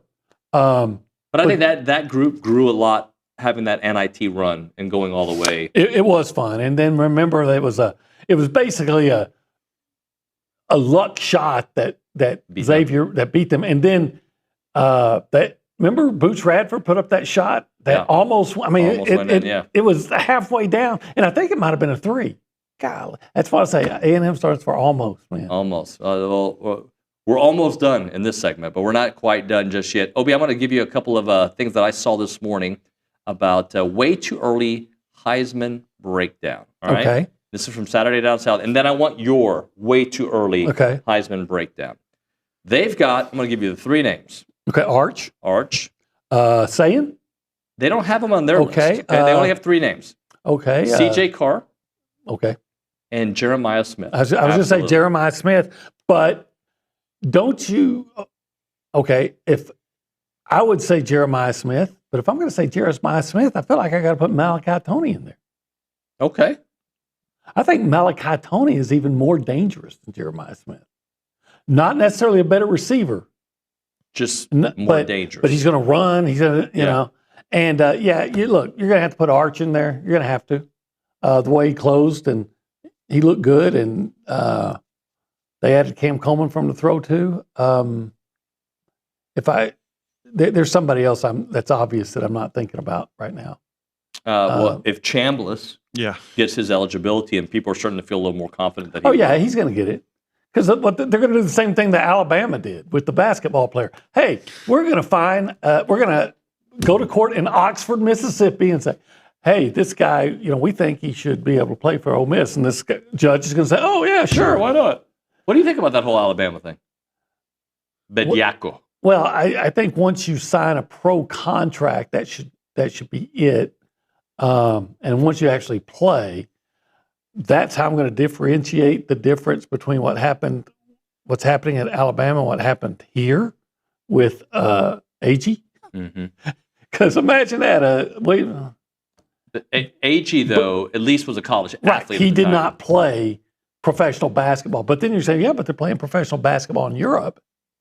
Yeah, look, as long as they're allowing it, I want us to take advantage of the rules. I just think if you are in the future, if you play in the NBA or the G League, if you're a professional, if you get paid to play basketball, you are no longer a college. But again, they're getting paid in college, so I don't know what. Shouldn't the Aggies be able to bring back Evan Oschenbach? They denied us a couple years ago. Yeah, but after is when they let junior college guys. But if you're gonna, my point is that what is it? I can't remember the guy's name. Obianco or something like that. Bediako. Played essentially minor league professional basketball. Yeah.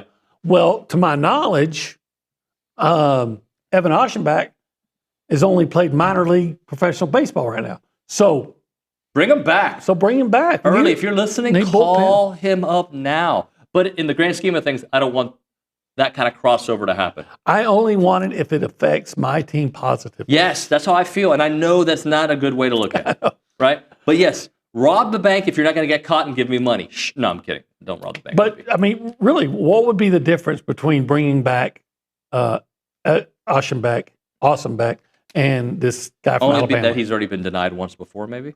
Yeah, but he was denied on a different And deal. it was right before Pavia, right? Am I right about that? It was right before Pavia? Like it waited like another month. He gets he plays last year, but then he wouldn't have this eligibility remaining that to bring him back now. I just I want it to be a little bit more clear, a little more black and white. I know. I heard you like rules. I do. You didn't cross over Highway 6. Yeah, I'm glad you. Even though it goes both ways. It does go both ways. I've been told that many times. I had a joke there. I'm not going to go. Highway 6 goes both ways. Get your ass out of here. I'll tell you the story at the break. All right. Milliken Reserve Time, farm to table community in College Station. Homes, trails, farms, wide open spaces with a mission to build a healthy community around nature. Let's see if I can get OB to do some animal noises. All right. So, I mean, today's been. It's been a day. It's been a day, right? It's been a day, and it's not even 10 o'clock. So let's just say they have or actually, it's after 10. Songbirds. Let's say they have rabbits. I don't even know what a rabbit makes. Is that what they do? Yeah, if I knew how to do that, I wish I could rap. Yeah. Because then I would say, oh, yeah, well, it's Bad Bunny.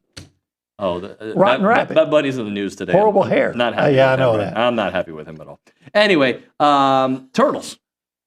I can't. Snap? White-tailed deer? They don't make it. All right, let's pretend they have zebras there. I get. Okay, I can't give me. What's an animal you can make a noise of? Pigs. All right, hogs. They're nice hogs there, by the way. They got it all at Milliken Reserve. This was a failed bit. Learn more at Milliken Reserve. Horses. Huh? Cows. Sheep. I want the camel noise. I've already. Wasn't it something like that? Wasn't it? Remember we did that? When you do that. I can't remember. MillikenReserve.com. I got to go.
We're gonna go late.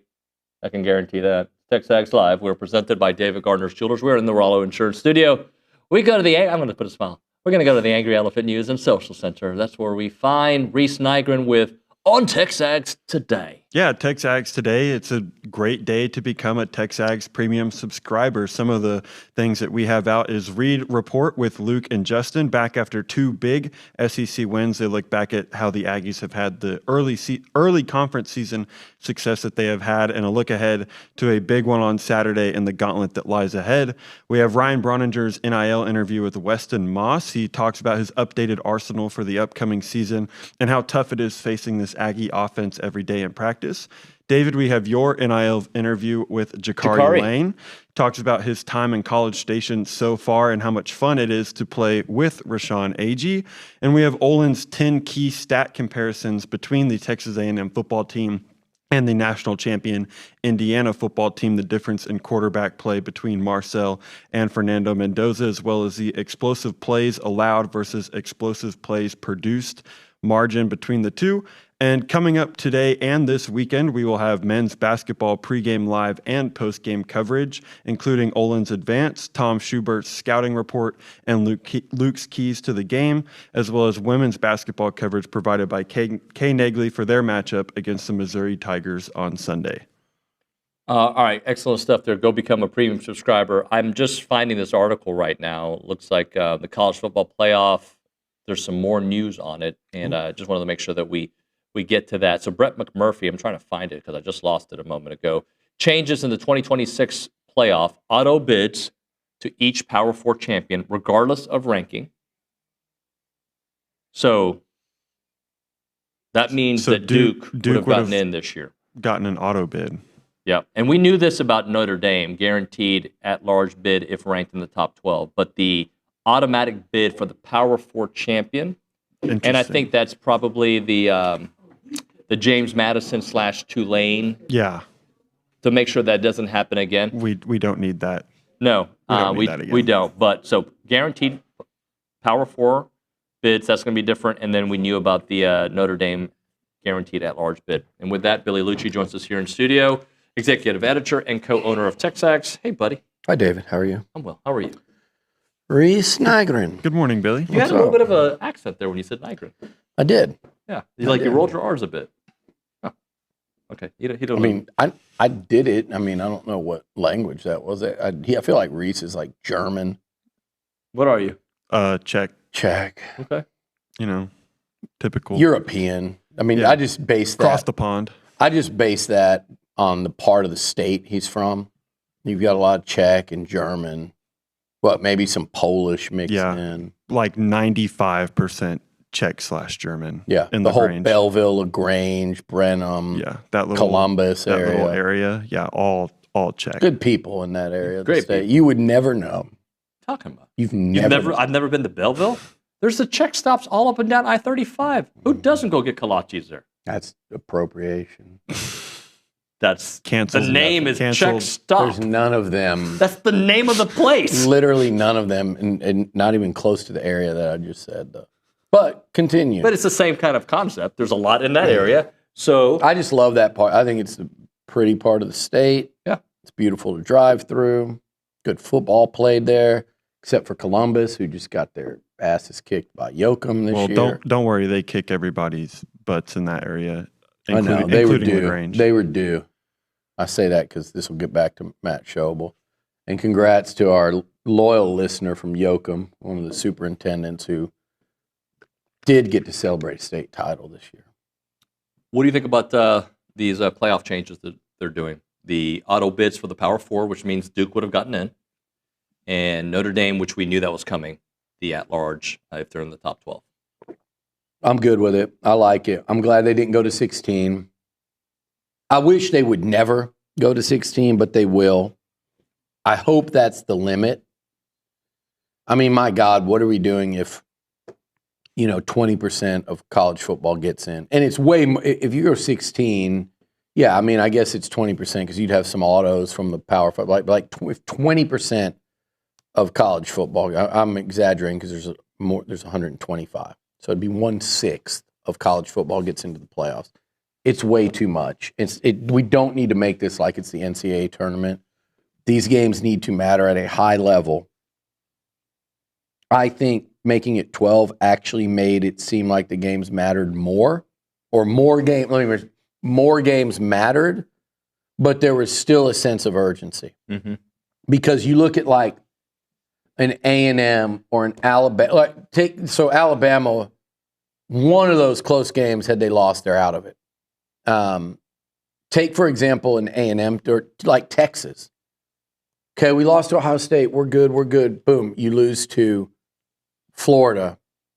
It's like, we cannot lose another game or we're probably out of it. We've got to beat OU, A&M. Unfortunately, they won both of those. And then we've got to beat Georgia just to get in. Like, all of a sudden, but look at A&M. Undefeated. You're down 27 points at halftime to South Carolina. And I'm sure the players and coaches aren't thinking this. They're trying to just win the game. But as fans, as media, everybody's sitting there going, wait a second. They're undefeated in game 10 with a guarantee the next game. They're undefeated right now. If they lose this game, they're probably in a must-win against Texas to get into the 12-team field. So there is still a very real sense of urgency to everyone that plays. Because let's say you're a team next year, an Ole Miss or LSU, Lane Kiffin and LSU, and you go to Oxford and you lose to Ole Miss. Well, all of a sudden you play A&M the next week, and it feels like a must-win game in September. You have to keep that. And I think 12 keeps that, especially with the SEC going to 9 games. So I think 12 keeps that. I don't want too many guarantees. I don't mind. What is the Notre Dame guarantee now in this new? As long as they're an at-large bid, as long as they're in the top 12. I'm okay with that. The top 8, I'd have a problem with. Because wasn't that the case prior? I think it was, because it wasn't top 12, because they were in top 12 this year. I don't like that. Top 12, I'm okay with. I know I'd rather than be in a conference. I get all that. But if they're in the top 12, like, I'm actually okay. You start thinking of who are they bumping out? Is it this year's Vandy? Is it 10-2 Notre Dame bumping out 10-2 Vandy? I'm actually okay with it.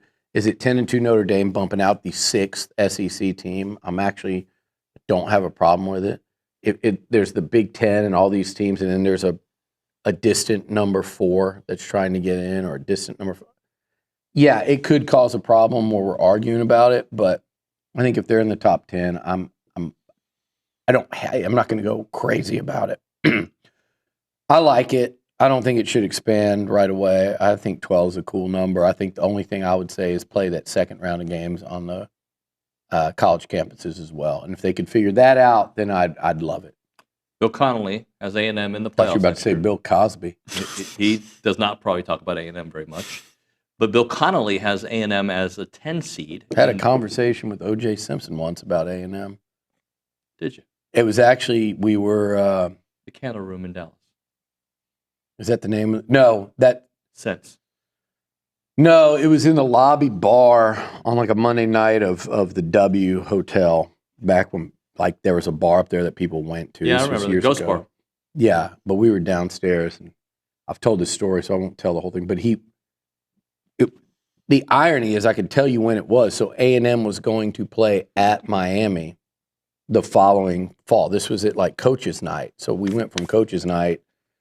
We were going to go to that Ghost Bar back then. So it was before Coach Fran's last year. Okay. And so A&M was going to play at Miami. And OJ was living in Miami, and he was telling us everything about the Miami Hurricanes team. He knew it backwards and forwards, and he was saying he was going to be on the sideline. And my buddy I was with invited him to go to an A&M game on the sideline, which thank goodness, he got arrested shortly thereafter. We still think for trying to steal memorabilia for me, because he was going to get me he said he was going to get me a signed jersey and helmet and get me a jersey of Lawrence Taylor. I didn't ask. He was volunteering these. I said, sure. Would you have accepted? Yeah, I said, sure, yeah, whatever. And a couple weeks later, he got arrested for breaking into that hotel room, and robbed back all his memorabilia. Well, you were part of the problem. I think he was trying to get me what he promised. Well, so Rico statue. Anyway, I didn't ask. He volunteered it. I'm just saying. But you accept stolen goods. I didn't know they were stolen. He didn't tell me we're going to go steal them back. Doesn't matter if you don't ask questions. I did not. Ignorance is not a defense. So here's the thing. So he was talking to some of my buddies. Says, "Come, you should come to an A&M game." Could you imagine? I also had a buddy. This is one of the worst. I don't even want to call him a buddy after this statement, but there was a time. If anybody remembers this, do you remember the Muammar Gaddafi rehab tour that he was on? I don't know if he's probably exaggerating. He was living in like New York for a time. I remember which that. For Reese, you're younger. I don't know who it would be. It would be no like chance he knows Gaddafi. No, but it would be like Putin living in New York. It would be very similar to him living in New York. And then my friend, and it was the same guy. So this tells you, this is kind of like, it falls into kind of what people say about us, Aggies. He is, just that we're nuts. He is at the Ritz in Dallas one night. And he calls me and he's like, "You're never going to believe who's here." And I'm like, "Hey," he's like, "I'm at the Ritz." And I'm like, "Oh, okay, He's like, "I'm standing right next to Gaddafi." And I'm like, "What? Who? What? What?" He's like, "Muammar Gaddafi." And my buddy's drunk. And he's like, they're all in military, wearing their, the women are in like the military, whatever they're wearing. And he's just out drinking at the Ritz in Dallas. Like he must have been there for some deal. Like your boy Marcone. Like running at the So it would be like Vladimir Putin just sitting there. And this guy's like, he's like, if he's going to, it was like a Friday or like a Thursday night. He's like, if he's going to be here, we should get him down. And he literally was so drunk, he's saying we should get him to a game. I said, could you imagine? Here they cut into a commercial and they're like panning the sidelines and it's like, this guy's personalized like a 12th man jersey for him. He's waving the 12th man towel and they're like, "Oh, it's an interesting sideline visitor there for the Aggies, right next to OJ." Hold on. We went from Bill Connolly to Cosby, to Bill Cosby, to O.J. Simpson, to Muammar Gaddafi. Well, that's a natural progression. That's actually a very natural progression. Is Webster next? What did Webster ever do? Is he in trouble? I've seen him partying in Miami before. Oh. See? That's how y'all bring it together. So I'm going to hit a break here because we did 5 minutes of Gaddafi talk. That was a great tap dancing segment. Yeah, it's great. Yeah, I mean, what were you doing in 5 minutes? Yeah, I mean, I need to get settled. We're going long anyway. So yeah, you told me, yeah. But it just could have been 5 again, minutes shorter. Picture that visual. This guy was serious too. Picture that visual, like Gaddafi in his 12th man jersey, right next to Putin and whoever else. Marcone and is it Marcone or Macron? What's his name? Macron. Macron. We'll hit a break. I promise. I don't think he's done what those people have done. No, I didn't say he was that. I don't know. I mean, all right, the other guy, the Ukrainian Saddam dude. Hussein. Dead. Yeah. Those two. We'll hit a break. We'll come back with a little football talk, I think. Next Maybe. on TexAgs. Hopefully. Maybe.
We're back here on TexAgs Live. I want to go to the Angry Elephant News and Social Center. I shouldn't do this, but can you read Butthead's comment on the Catalyst Pure Performance text line? Because I had to Google this. This is actually true.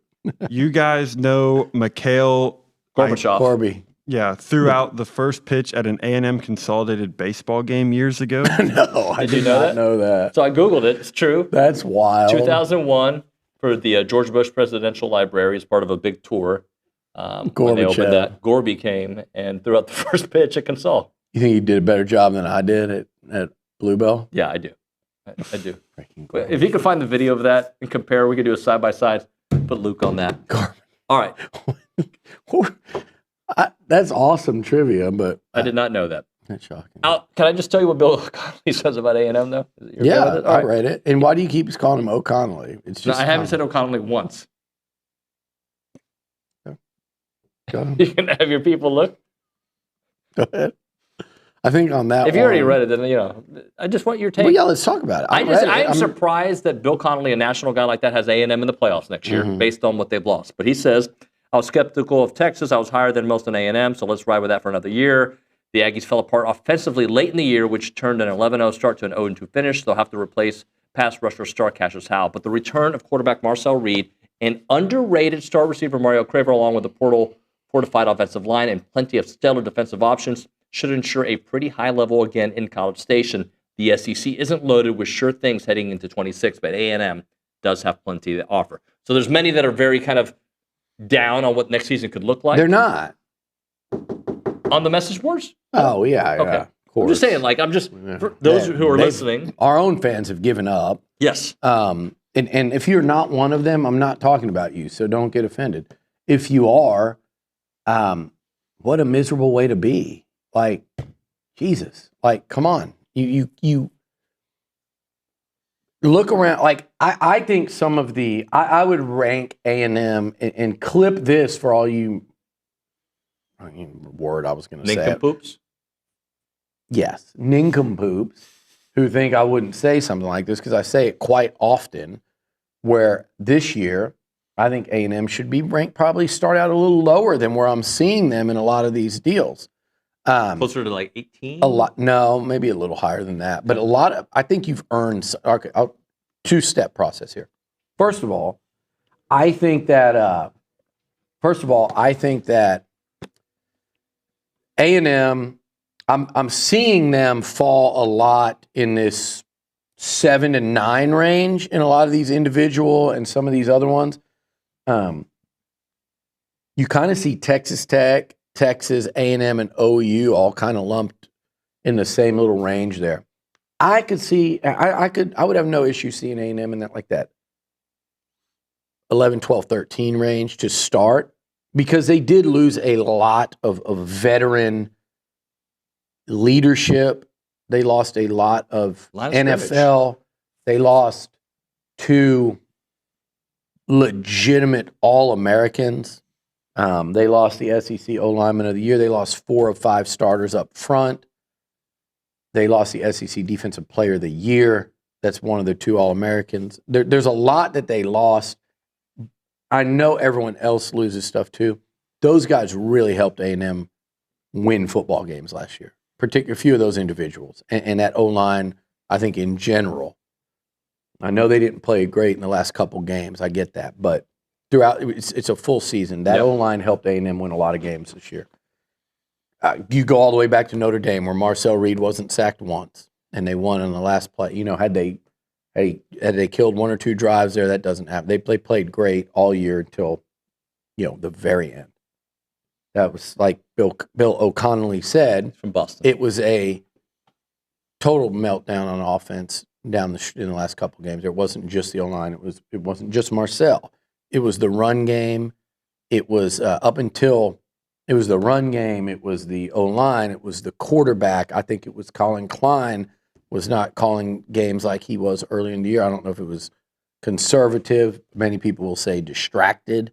I think it was, some people would say didn't care. I totally disagree with that. If his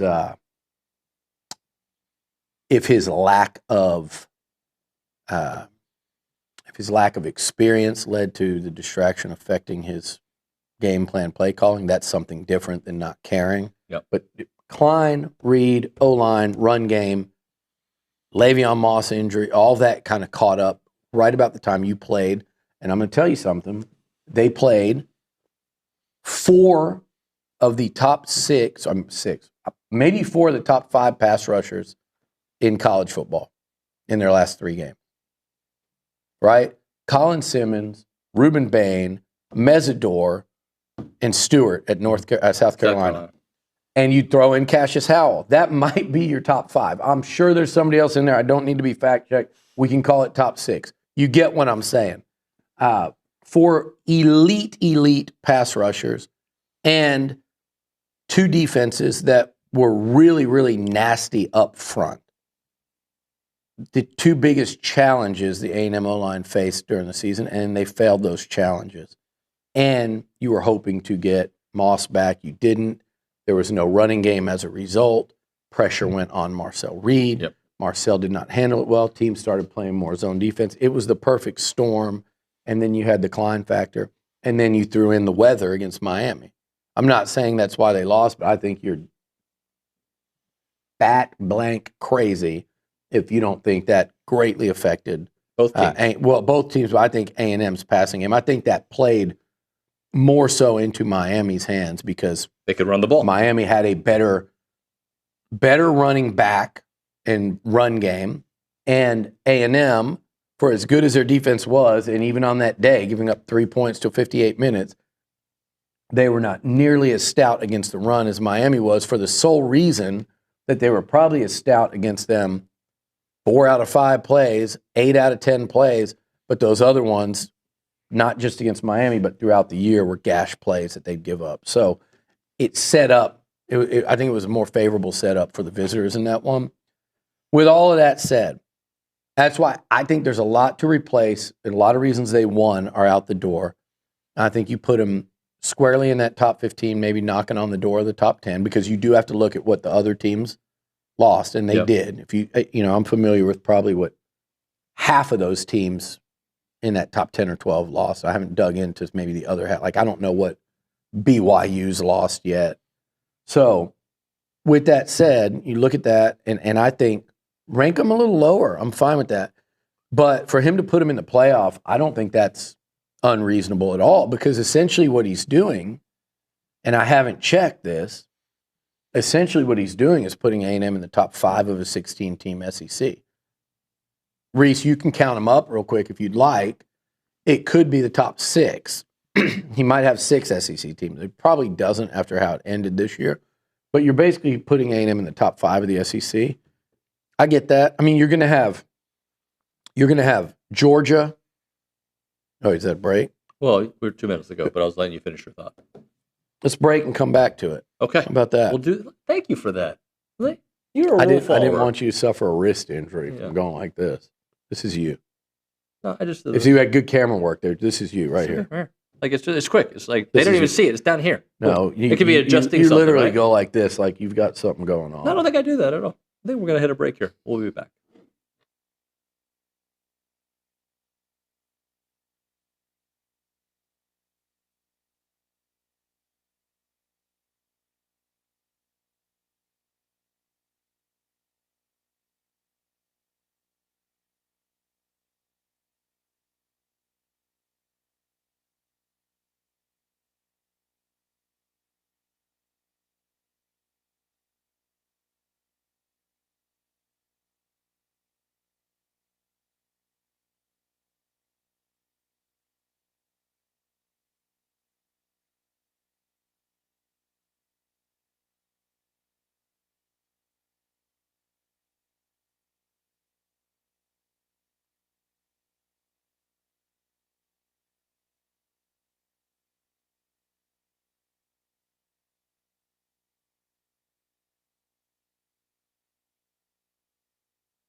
I've been alerted that Billy is done.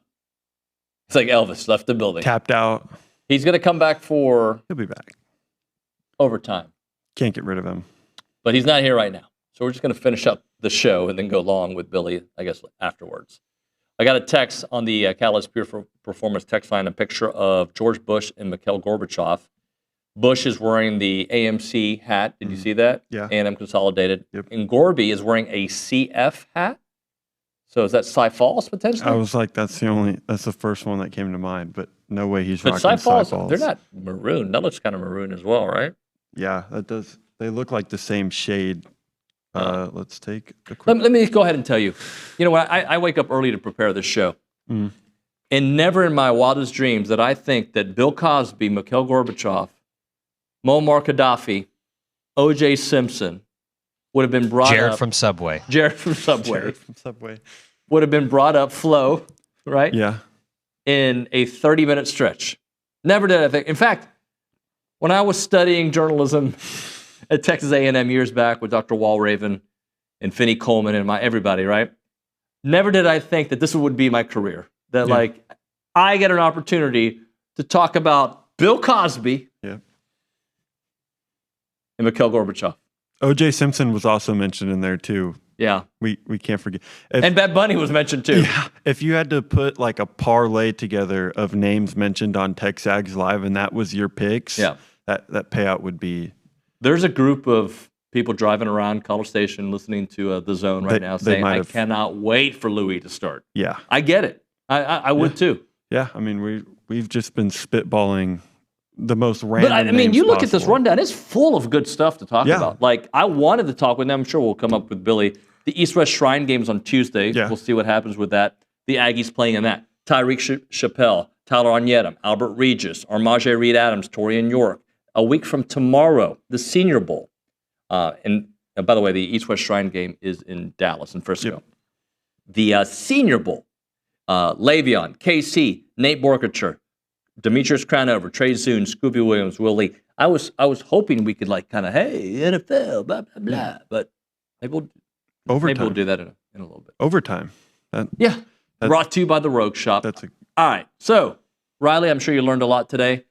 This is how you to not do a show. This is TexAgs Live. We thank you so much for watching and listening, and we will see you all on Monday, and we will not mention some of the names we mentioned at the end of the show. Thank you so much for watching and listening.